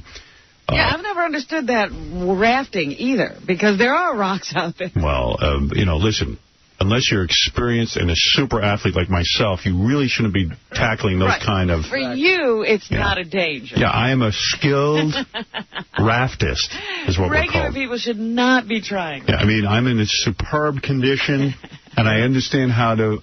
some people call me Aquaman. You're the Lance Armstrong of rafting. Well, that's why I thought that's why I thought it was particularly horrible, this incident, because it could happen to anybody. You know how many kids just go, to summer camps every year and thousands, and just everybody, vacations. Who would even know that you couldn't jump in there? So these kids were experienced swimmers. These three guys, they were very much the heroes. Instead of thinking of themselves, one guy fell in. I didn't even think he was trying to get in. The original kid fell in, and then the other three boys took a look and they said, "Okay, boom." They didn't even think about it. They went right in and said, "We're going to save them," and they died. Yeah. Yeah, from what I heard, they just pulled the fourth kid out late last night. Yeah, they did? found all the bodies. Oh, They had to use like an underwater camera to search around because the water current's so strong. I guess they found them that way and were able to pull them out. At this point in my life, I thought right away of the parents, and what they must be going through. And then I thought about the kids, like they're 18, they were promising kids, they're the beginning of their lives, and they're going to college, and they were smart and nice kids, obviously, the fact that they gave of themselves. They were even camp counselors. And then all of a sudden this. And then you see on the very next page, this friggin' asswipe from Britain who is trying to do another 9/11.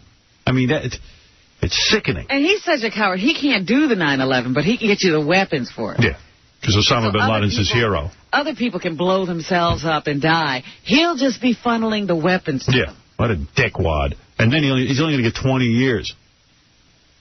So, go figure. Hey, Howard, I got a way to help you end your show a little early today. Okay. How about just float me one of those $500 prizes? And that'll end the show early? Well, it's less hassle for you. One less thing out of the way. I don't really have that right now. All right. Okay. Couldn't help but try. Okay. All right. Have a good day, bud. Take care. Artie, rock on. All right, Artie. Rock on. A lot of Artie gay email and voicemail. Yeah. Because he was on, with the queer guys, and Artie freaked out and started begging the queer guys to give him anal. Yeah, just because I proved I love all people. Yeah, you do. A lot of songs coming in. Artie songs? Yeah, I mean, they're not even that good, but it just shows you the way people were moved by our television show. New fag in town. There's a new fag in town. Getting really drunk. There's a new fag in town. Me and Sissy Palm. There's a new fag. And then there's Artie's a homo now. Artie's a homo now. Artie Lange. I mean, people were so moved by that TV show that they're writing songs They about ran Artie. right to the studio. Homo now. Artie said, I'll pull my pants down and your queers can commence to pound. Commence to pound, boys. Yeah. Well, it's true. He did say it. He did. He says, come on, which one of you fags is going to give it to me? And you know what? None of them had the balls. Maybe none of them were attracted to you. I hate to say it. Out of 5 guys, that's not possible. Yeah, Dad. Somebody loved Jones. We're not gay dudes, so we figure any guy can do any other guy. You don't even have to be attractive. Right, I always thought with gay people, there's no one to say no. There's no chicks. Exactly.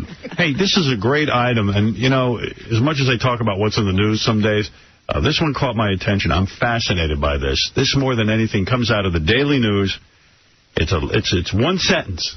One sentence. It's a one-sentence story. Monica Lewinsky, the woman who gave oral to the president. Monica Lewinsky chowed down on a cheeseburger and French fries with iced coffee at Lunchbox Food Company on West Street. Wherever they see her eating, they report on it, and I love it.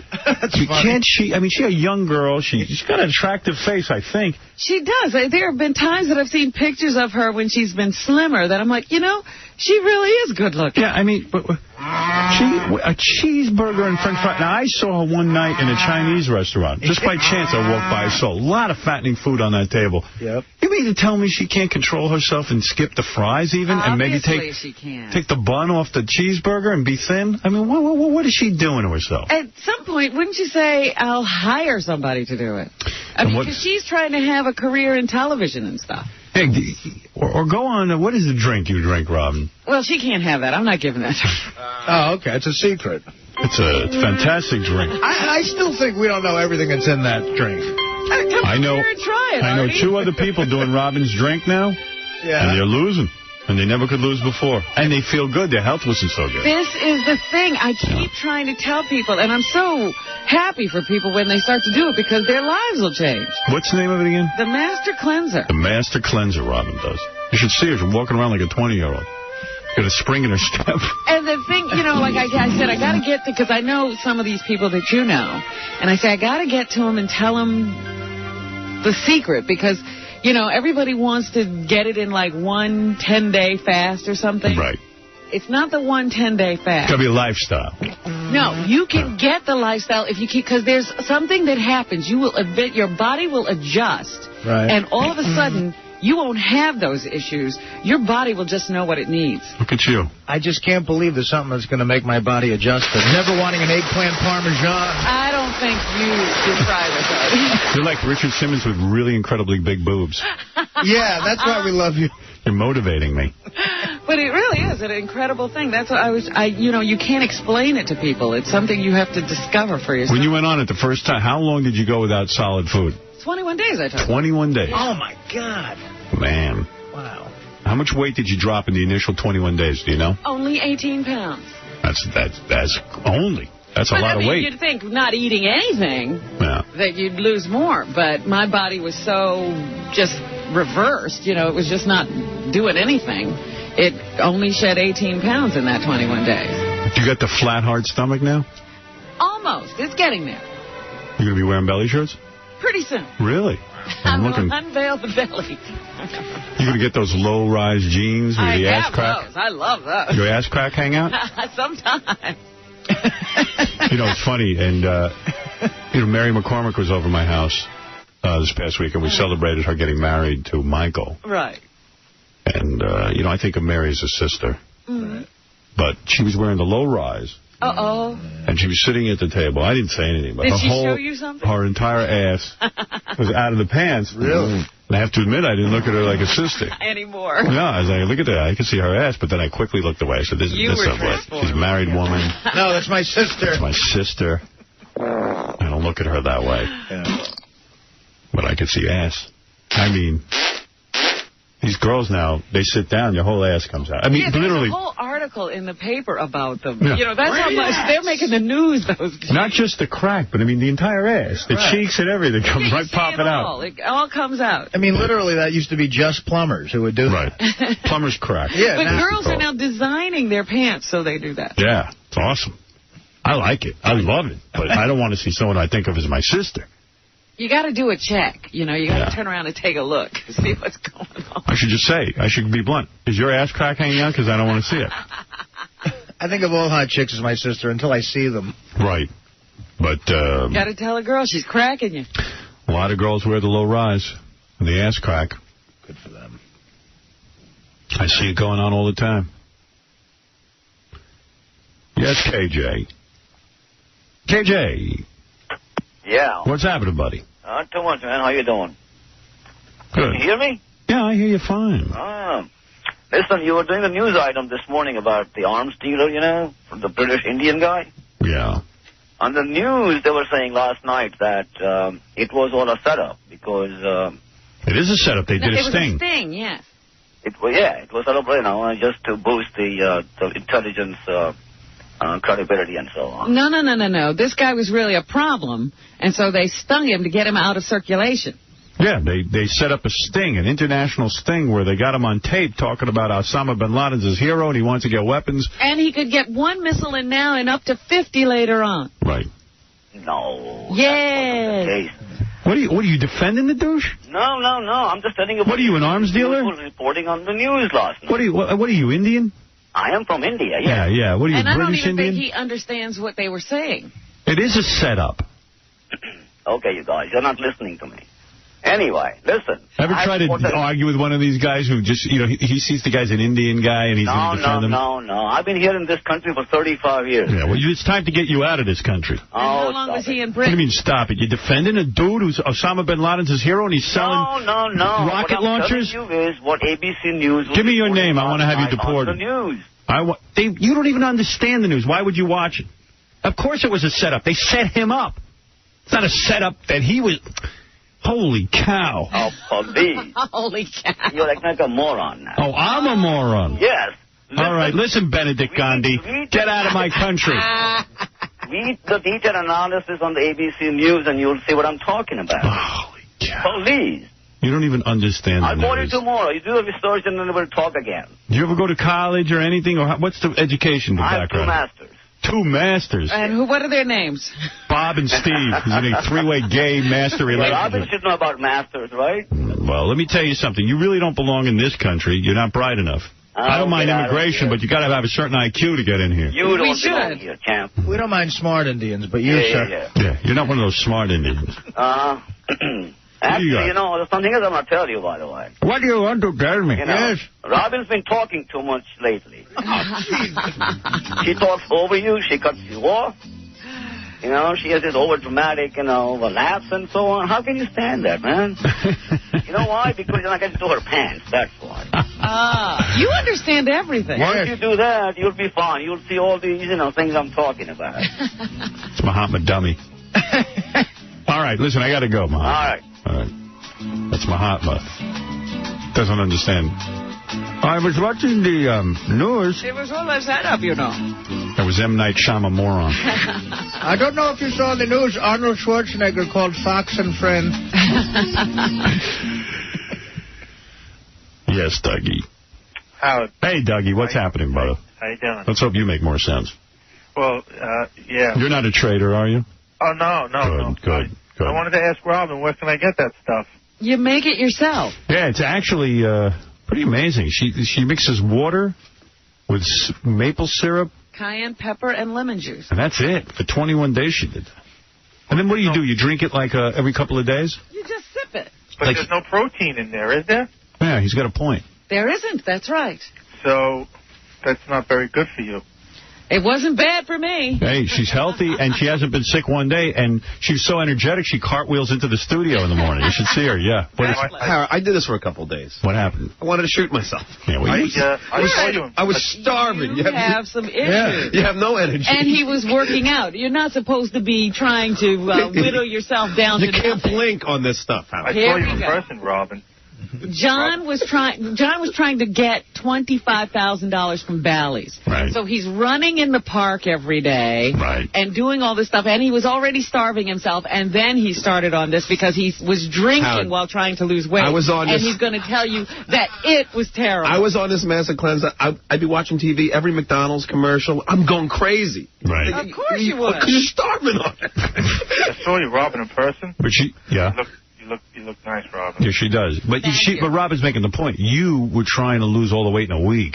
Yeah. You know what I mean? She's saying you can't, like, go on this thing and then go work out heavy. Howard, what do you got to do? You got to gain some weight? No, you know what? My bad area is the stomach. I got to, no matter how thin I get, it always looks sloppy. So if I stay down around 190, I'm okay. I look good. Wow, 190. 190, man. You got back there? Yeah, I'm there now. Good. But it was hard.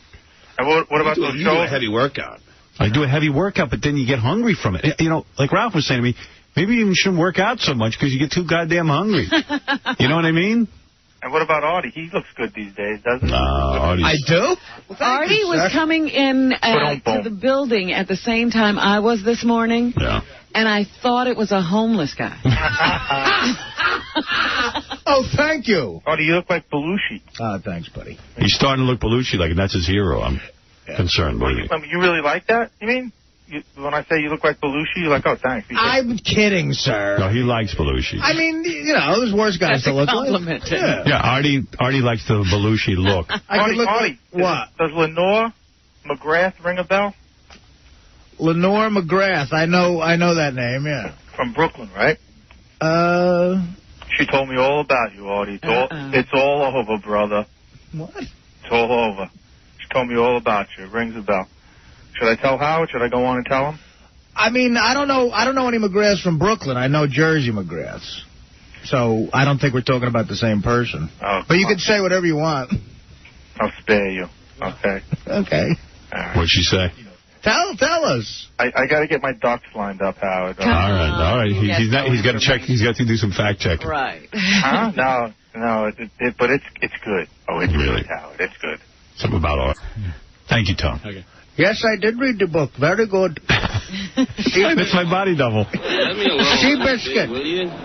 Yes, Tom. I wrote it. What do you want to talk about now? Excellent.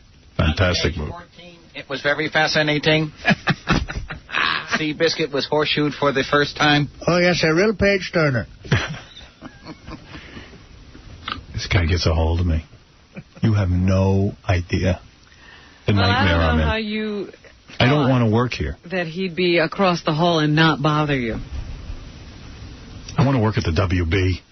Anywhere but here.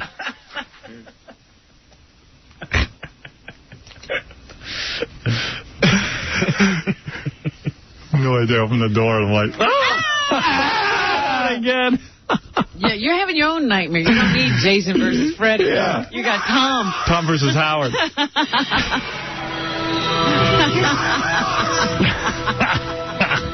We need to have a meeting.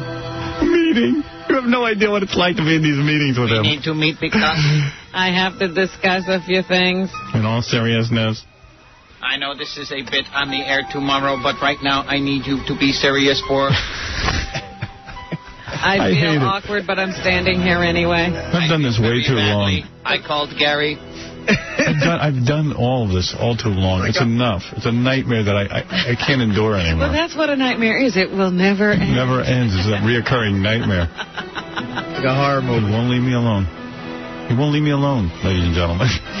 Every time I open the door, Tom's there. It's Tom. He's alive. I don't like, I can't believe it. It's exactly what I knew would happen. Just when you think you've defeated him, he's back. I'm back. It's so not even funny. I resent you laughing. Oh, come on. That is a riot. I'm in a nightmare. He can't help himself. He'll be there again. I know. As long as you stay there, he'll be like a moth to the flame. He sees Casey waiting at my door because he waits till I open it up. And then he joins him. And he joins in. Oh, good. I'll latch on to that idiot. I mean, it's like...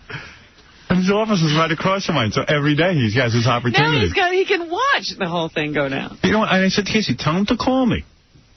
There's no need for a meeting.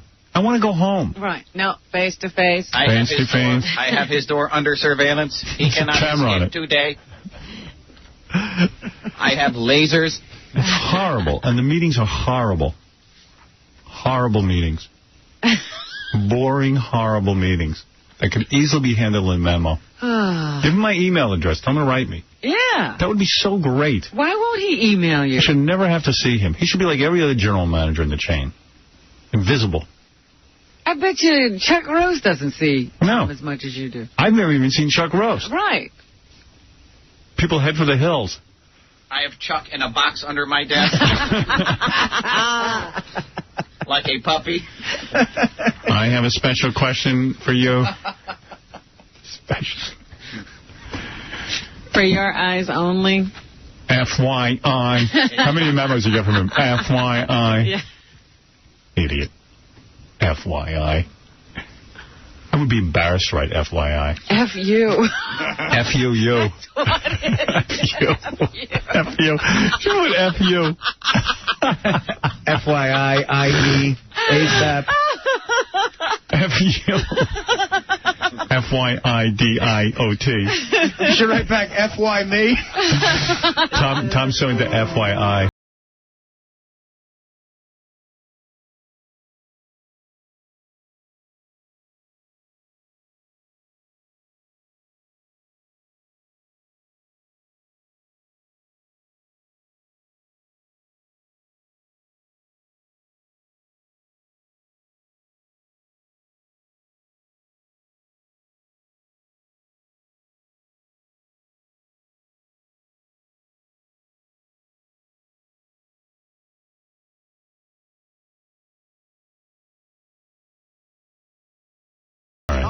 What is it, Tom? I don't think I've ever sent you a memo that said FYI. FYI a million times. No.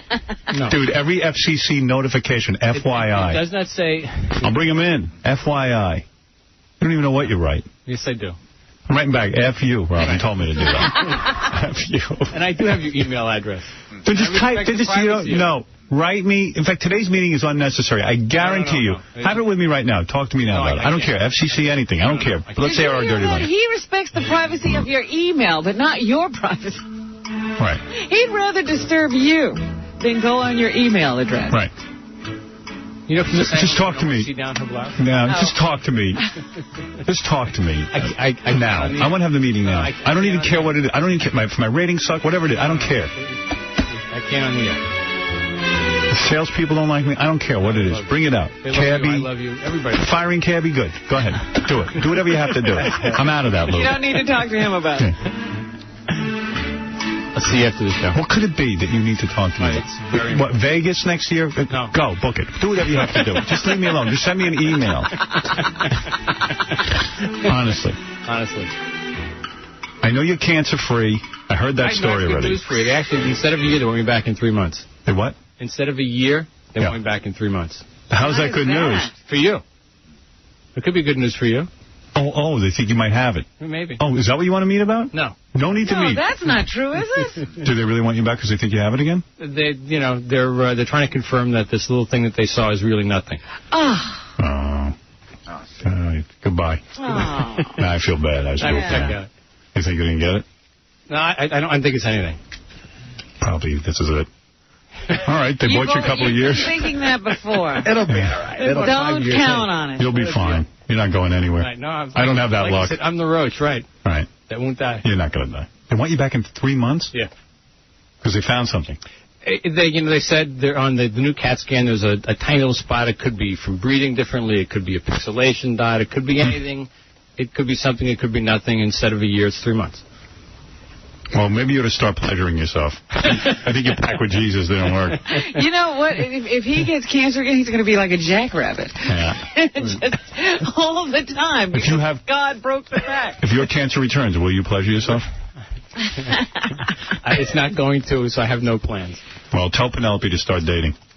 Might as well start now. Okay. Don't get my hopes up. Right. Listen, I don't want to see you die. I just want to see you away from my door. Right. That's all. All right, so I'll see you. All right. I got to finish up the news. Thank you. Wow. Oh, Robin, you're going to the meeting with me. Oh, jeez. You know, he won't talk in front of me. He will only talk with you. No, it will become a joke. We need a cone of silence. He can only work his magic on you if he gets you alone. Yeah. Eye to eye, face He wears me down. Mano y mano. Hello, Tom. Howard sent me as his proxy. What can I do for you, buddy? I understand you want to book Vegas. Nice. All right, Robin, what's in the news? Okay. Besides my meeting. Rest in the morning, Robin Clifford. Just one thing. It's not only the male sports stars that have to worry about things. A former WNBA player, 𝗦𝗫𝗄𝗏, who helped the Los Angeles Sparks to 2 league championships, is under investigation for allegedly sexually assaulting a former teammate, according to television stations in Los Angeles. Didn't she put on a strap-on, according to this report? I don't know all the details, but there were some guys and some women all involved in this. And then she was, shortly after this incident, she was asked to leave the team. Wow. Uh-oh. So the team says they're cooperating with officials. Everything's under investigation. So she could have been involved in some kind of sexual assault of another teammate. But you never hear of a chick putting a strap on assaulting a chick. You never hear that. But who knows if it's true? I mean, it's alleged. Right. This is an investigation that's going on now. That's just the allegation. No arrests have been made. But she is off the team. Maybe it's a joke someone told me about the strap-on. I don't know about the strap-on. I just know that she and some guys are involved in an investigation about sexually assaulting one of the teammates. So don't just look at the guys and say they have problems. Yeah, it's all over, apparently. Arnold Schwarzenegger, he is taking your advice, Howard, and getting together some advisors to help him with the campaign. Yeah. He just tapped Warren Buffett. That's a good pick. To be his financial advisor. Now you're talking. So that he can figure out how to get California out of that $38 billion deficit situation. Buffett even says that the economic health of California is crucial to the country, and it's important to get it back on track. He says he's known Arnold Schwarzenegger for a long time, and that he knows that Arnold is up to the job and will be a great governor. Oh, supposedly Latasha penetrated her with a foreign object, but that's just, somebody saying, and then I was supposing a strap-on, but... Yeah, but nobody knows. Really knows. Let's wait before jumping to any conclusions. And another advisor to Arnold is, of course, his wife, Maria Shriver. I have a great wife. She's really into the kids and stuff like that. They say, I love it when, they talk about women and Arnold. Arnold has the same problem. They say he's very smart. They always have to say, but Arnold is smart. And so when they're talking about Maria being his advisor, they say, she's smart. If somebody else was Warren Buffett, they don't say he's smart. Yeah, we know he's smart. But Maria, we have to check. She is smart. Okay. I'm smart, damn it. Not stupid. I'm not stupid. I want respect. Handle things, I'm smart. Not like everybody says. Like, dumb, I'm smart, and I want respect. All right. So I guess that's Maria, too. Fredo Shriver. Did you hear this? A strap hanger Guy just, you know, waiting for a subway train, was pushed onto the subway in front of a train yesterday, the number 5 train, and survived. Yeah. Oh, it's so horrible. 1 second, someone could change your life. I mean, a Brooklyn martial arts expert on his way to work at a Manhattan tech firm miraculously survived despite being run over by the first 2 cars of the train. See, that karate don't help you. Because when you get attacked, it happens like that. Well, if somebody's going to push you, you say, what are you going to do? I don't know. It never helps. It might help you in some situations, but not that. Right. He felt a push on his back, and boom, there he was, down on the tracks in front of the train. And he rolled himself into a ball in a trough between the rails. Maybe that was part of his karate training. Maybe. And the train covered him, and that's what saved him.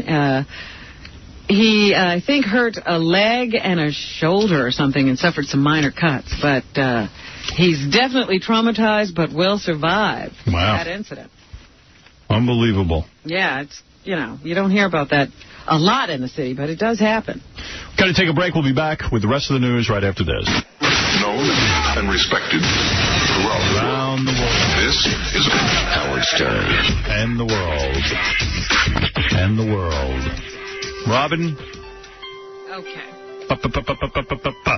We were talking earlier today about the arrest of a man who was trying to sell shoulder-launched missiles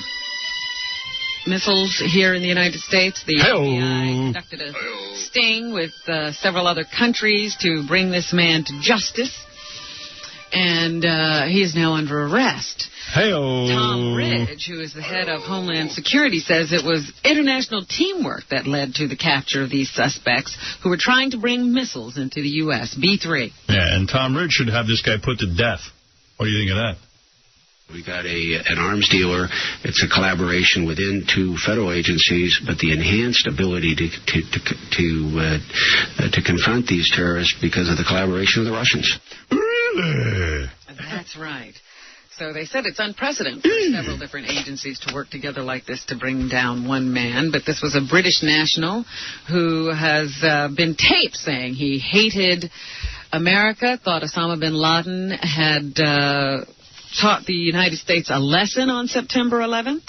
Our show was responsible for nailing this guy. That's what the international authorities are saying. Is that right? That's right. Well, here's Christopher Christie, who's a U.S. attorney. He says the government has this guy on tape, B4. He, on many occasions, in recorded conversations, referred to Americans as bastards, Osama bin Laden as a hero who had done something right and set the Americans straight. That's what he was up to, so... This guy definitely thought he was supplying missiles that would be used on the anniversary of September 11th. We should liposuction his brain out of his head, right on television. Yeah, fathead. Teach the other terrorists a lesson or two. And there may be a few more arrests in connection with this. Right. Also in the news is the California recall. They finally, when they got down to looking at all the names of all the people who tried to register to be considered in this election, there were 135 valid entries.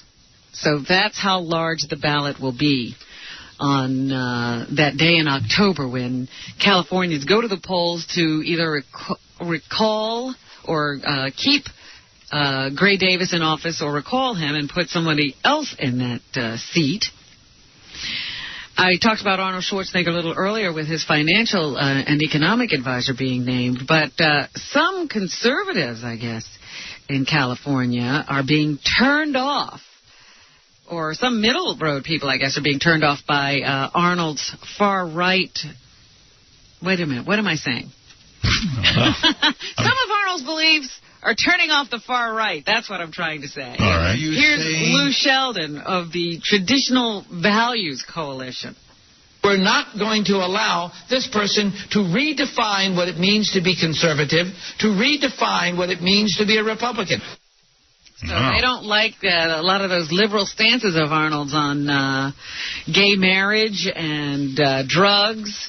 You know who's on the ballot out there is Mike Hunt. Was his signature valid? Yes.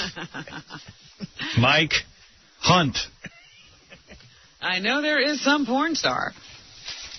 I think that's Mary Carey. Are we going to have some of the other candidates on? Yes. Yes. Now running is Phil McCracken. Well, they say that there's a number of fringe candidates who've put their names in the running. Like Bill Loney. Should be a fun time trying to figure out who to vote for. Now let's hear from Alcoholic. It comes right down to it. The worm that I was talking to you about yesterday, they say it has slowed down, but it's probably going to gather steam for a second assault on your computer. It attacks Microsoft applications. Hey-o. Here's 𝗦𝗵cie𝘄 of Microsoft Security. He says it's easy to protect your computer from this latest worm. See one. All right. The most important thing that anybody can do at this point is go to Microsoft.com/security and go to the link that's on the top of the page for a series of step-by-step instructions. Isn't Craig Freiberg on the ballot in California? I think, yeah. When he's not doing security, he's running for governor. With Ivan 𝗛𝘄𝗿𝗍. The supply of donor organs is far short of the demand for transplants. Yes. Yes. Families will donate organs from their brain-dead loved ones more than half the time if they're approached. But this is not even going to meet the demand for transplants that currently exists, according to research. That's why cloning's so great. We're going to have all the organs we need, but these religious kooks are slowing us down. Even if organs were harvested from all the potential brain-dead donors for transplants, there wouldn't be enough to go around. Yeah. They need more organs. I wonder what they want us to do about this need. Well, they want people to, sign a piece of paper donating their organs, but I won't do it. But they're saying even if all of them were harvested, we still don't have enough. Yeah. Well, I'm saying, more people could donate, but I'm afraid of doing that. I'll go to the hospital, I take a nap, they'll be cutting me open for my organs. I'm not going to tell them. They'll say, oh, he's in a coma. Why would they do that to you? I don't know, but I'm not taking any chances. Leave my organs alone. I'm for cloning. Cloning. Yeah. We removed your wisdom teeth and your pancreas. Right. Meanwhile, we've been talking about this bypass surgery that some obese people are undergoing to curb their weight problems. The operations are now being offered to teenagers because they say teenagers suffer dramatically from obesity. So now they're not even going to wait and see if an obese teen, I guess, could lose the weight on their own. They're going to offer them the operation. Yeah, they can't do it on their own. They say only extremely obese teens with health problems related to their weight should be considered for the operation. They also say that the candidates must have failed organized attempts at weight loss over a 6-month period. Adolescents need to have reached their full height and sexual maturity before they have this operation. Patients have to be motivated. It can't be something their parents want them to do. And potential patients have to come from families that will be supportive of their dietary needs after the surgery is performed. So where are you going to find all that? In Oz. I guess nobody will be getting that operation. Do you get upset when you see Justin Timberlake walking down the street holding hands with Cameron Diaz? Yes. Yes, I do. I saw 2 pictures in the newspaper of Justin Timberlake with Cameron Diaz, and the first thing I said was, he shouldn't be getting her. Punk. Somehow I knew that, and probably most people do, because they don't get the same kind of attention that Demi and Ashton Kutcher get. Yeah, no, I don't like it. I don't like it. People are offended by this one. I'm offended by all of it. Yeah, who's not offended by the I want everything from me. Tom Green is looking for love on the Internet. He has put a personal ad on Yahoo Personals. Mm-hmm. No, that's... I guess it's something for him to talk about on his talk show. Well, he's trying. Smells like a He bit. writes that quirky talk show host enjoys quiet moonlight walks, romantic dinners, and heavy drinking. And he's looking for a fun and open-minded woman who must agree to have photos taken on their dates for use in wacky talk show banter. Mm-hmm. So he's looking for that. Sounds like he's going to be going out with baby juice. Jay Leno is offering a spot in his audience to all of the people who are running for governor of California. Yeah, we could say hello to him. On September 22nd, he'd like an audience full of gubernatorial candidates. Yeah, it'd be fun. How am I rating? I'm going to make a bit. Surprise, surprise. Jennifer Garner, the star of Alias, who left her husband Scott Foley back in April, is dating her co-star on the TV show. Yeah, well, that was going on while she was married. She's trying to act like it wasn't. But my point is she met her first husband on her TV show when she was on Felicity. Yeah. And now she started a new TV show. Needs a new man. Slut. Yeah, you want our opinion? Slut. Goodbye. Hello. Yeah. Slut. Yeah. All sluts are out of my show, September 23rd. Yeah. You're going to have an audience full of sluts. Yeah, we're the slut. Freaky Fridays in theaters now. Lindsay Lohan plays the daughter of Jamie Lee Curtis's mom. Lindsay actually plans on pursuing a music career, however. A1. I do plan on pursuing a music career. Whose daughter is she? She's in the movie Freaky Friday and plays James Lee Curtis's daughter. In the future. It's something I've always wanted to do, and it's always been a question of, do you want to pursue music first or acting? But acting is where my audience... You do some skater tunes like Avril Lavigne. I love how she has all these options, and she's, 15? Yeah. Two of Lindsay's idols are Janis Joplin and Madonna. I always loved Janis Joplin. Boy, you see that Madonna Gap commercial? Boy, she loves showing off her muscular arms. Yeah, I know. Like, whatever. Freaky. Yeah, she's Freaky Friday herself. Anything else, Robin? Kevin Costner has a new movie out. It is a Western. I want to see that. When's that opening? In a couple of weeks, I guess. It looks like it's kind of good. Actually, this Friday. What am I saying? Tomorrow. It's with Kevin Costner and Robert Duvall. Kevin was asked, what is it about the Old West that interests him? A3. I have a big curiosity. Those big hats that cover his bald head. About the West. I don't like... Looks like he's wearing some sort of toupee now. Most of them I don't like at all. But if you talk about the West, I think there was great drama that occurred out there. Incredible drama. Life and death. Like Indians scalping you. Struggles. And it occurred over the smallest things like misunderstanding. All right, whatever. Okay, well, I hope you capture the same magic. He's real boring. Brittany Murphy has a movie coming out this Friday called Uptown Girls. She is the former girlfriend of Ashton Kutcher, and she wants everybody to know she has a new love in her life. But she was asked in this interview if W.C. Fields' famous dictum about working with children and animals held true for her, since she's working with a young girl in Uptown Girls. A4. Basically, I would never compare Dakota with an animal in a zillion years. She's a human. We're all animals. Okay? Oh, is she an idiot? Talk about little child. Around the house with my sister and pretend that we're other things like doctors and scientists and your mother dragged you all over to auditions. Painters and things like that. So this is just really what I love to do, Cool. Pretend to be other people. Like you even know what you love to do. Don't compare me to an animal. I studied Shakespeare in the womb. I'm no animal. I'll be an alcoholic by the time I'm 12. Well, just like Drew Barrymore. Yeah. This is something Dakota may want to consider. Hello. There's a new website called HollywoodIsCalling.com. Yeah. It's a 2-month-old website, and if you log in and give them $19.95, within 7 days you can expect to hear from a bona fide, if slightly faded celebrity wishing you happy Halloween, get well soon, or congratulations on your retirement. Yeah, I meant to do that on Yeah, you can have a 15-second phone call from somebody like Lorenzo Lamas. Boy, I thought he might have some money saved up. Apparently not. He says he's doing this for money, but he's donating all of the proceeds to charity. It's called the Lamas Children's Fund. He's got 6 recipients. That he needs to provide with some income. So what happens? You go on the website and then a celebrity... They have pictures of I think there's about 25 celebrities that you can have call you back. You think Joanne Worley would call me?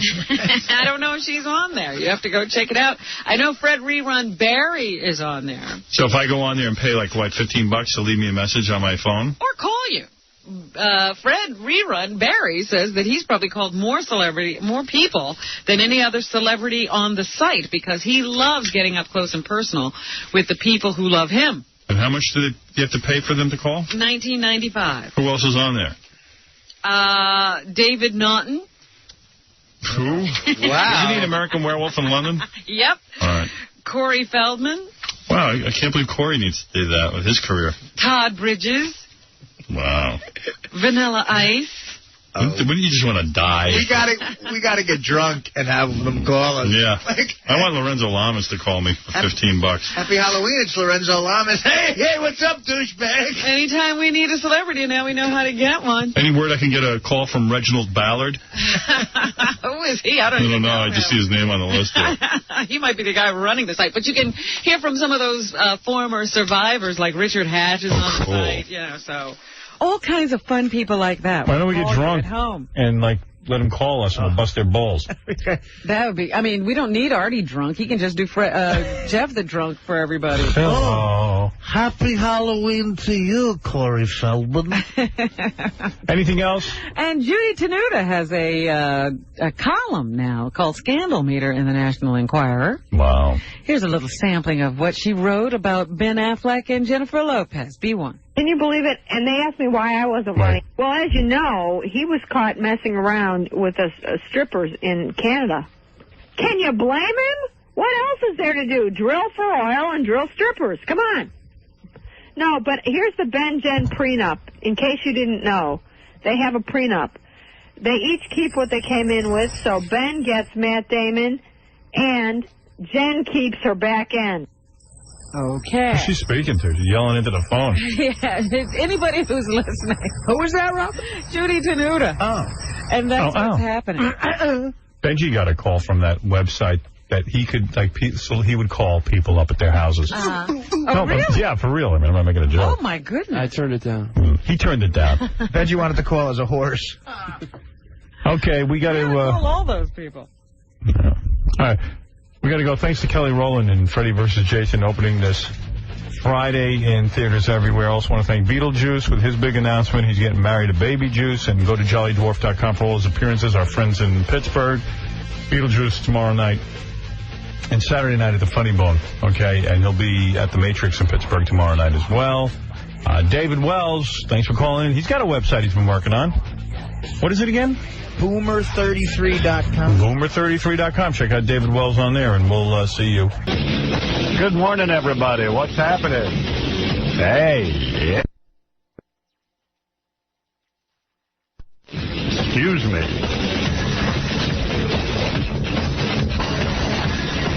What, does Benji show up late every day? It's a new thing. Yeah, well, here's the new thing. If he shows up late, Gary, tell him not to come in.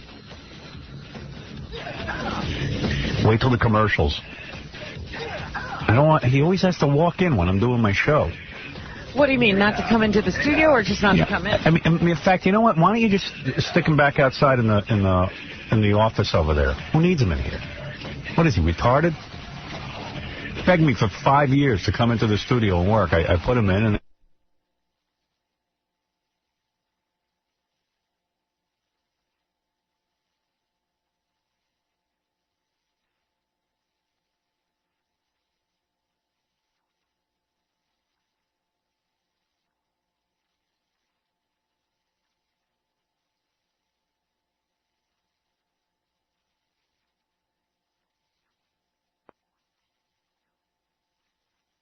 It's just like Phantom. I don't know.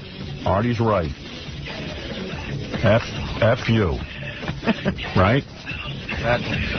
Oh, man. F you.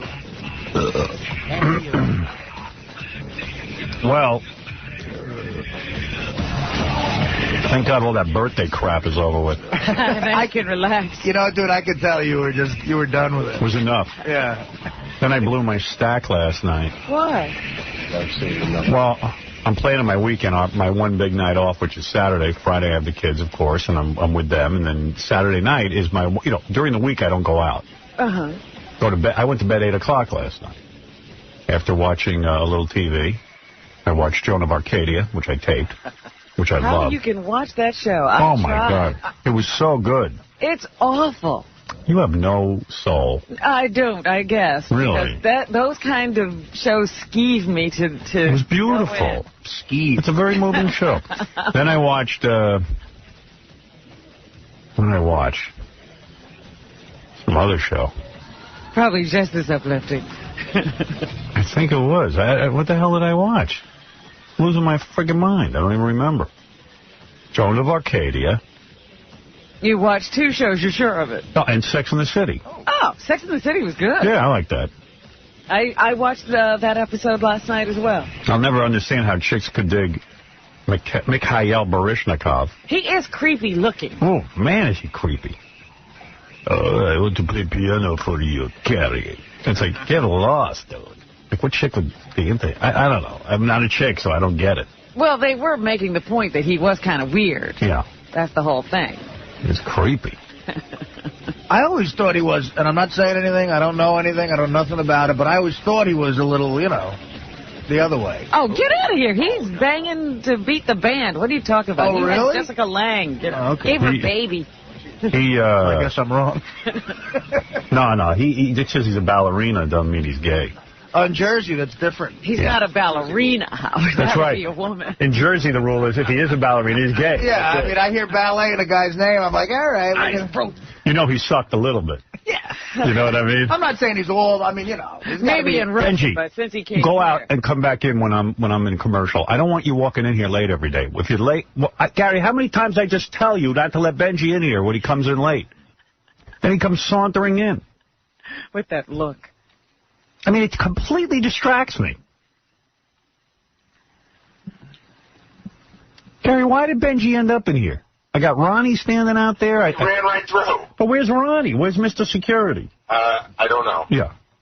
I issue an edict and nobody listens to it. Benji freely coming and going. Yeah, he chooses his own hours. Yeah. Coming around 9 o'clock, who cares? I mean, what is that? I start the show at a certain time, begging me to come in. I want to sit in the studio. I want to sit. Why can't he be in here before you turn on the mic? It's shtick. He's making an entrance. Yeah, an entrance. Meanwhile, I'm going to rip his head off because there's stains all over my floor in here. And I was like, what the hell is this floor all stained from? And I find that Benji needed something out of the garbage. And he dumped garbage all over the... I'm going to use the F word if you want to bleep me. All over the floor. All over the floor. And he dumped garbage all over the floor because he had to find something in my garbage. But he didn't put anything down, so it hit the floor. So just garbage all over my floor where I work. And there's stains all over the goddamn floor. Now somebody's got to sit and clean it. Benji will clean it. To pay, don't have anybody clean. You have Benji clean that. You have him clean that floor till it sparkles. What the hell is wrong with him? Well, that's a several-hour conversation. Hey, Benji, come in here. What? Come tell me what it is you needed out of my garbage that was so important that you had to mess the whole goddamn floor up with your stupidity. What is it you needed?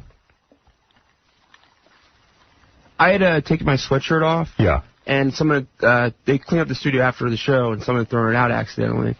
So I was... So you dumped the whole garbage onto the floor? What's that? You dumped the whole garbage onto the floor. You know what kind of crap is in there? And then Food. And then I swept it up, then I cleaned it up. Take a look at the floor. Look what you did to my floor. You stained my entire floor. Well, I apologize for that, and I was taking responsibility for it. I'll clean it. But I also did clean it that day. I also... No. And I also washed up things. No, you didn't. No, you didn't. You messed up my floor. I work here. I'm not a pig. Right. No, I understand. Don't dump garbage on my floor. You got a problem with your sweatshirt? You talk to one of the guys, we lay out some plastic, and we go looking for it. That would have been smarter to do. Yeah, and it would have been smarter to just stick your hand in there and take out your sweatshirt. I can't imagine it was that hard to find. Actually, things get very deep in there. Yeah. Well, that they threw it out might be an indication that you should have left it where it was and gotten a new T-shirt. It's odd that it looks like garbage to someone. And why do you disrespect me by walking in here late every day? Why do I have to see your face when I'm trying to concentrate? That's why I got you back there, so I don't have to see you. Right. You want me to see you. I'm not your father. I'm a guy you work with. I don't want you to be my Be dad. professional. All right. You show up late, stay out there. All right. Don't come walking in here. You're making an entrance. Some of the guys were telling me that minimally twice a week, Benji's got his head in the garbage. I always wonder what that's about, that he's always just looking through the garbage for something. What is in the garbage that fascinates you? Unfortunately, it's not, I don't think it's twice a week, but it's probably 2 times every 5 months or so. Because we get so many papers back there, things get thrown out sometimes. All right. Well, listen, when you want to go through the garbage, I don't know what you are, maybe a part raccoon. I don't know what planet you're from, the raccoon planet. Right. But really, don't disrespect me. I mean, I work here, and people have to clean up after you. Scott the Pace is saying, God, now someone has to sit and clean the carpet, but you clean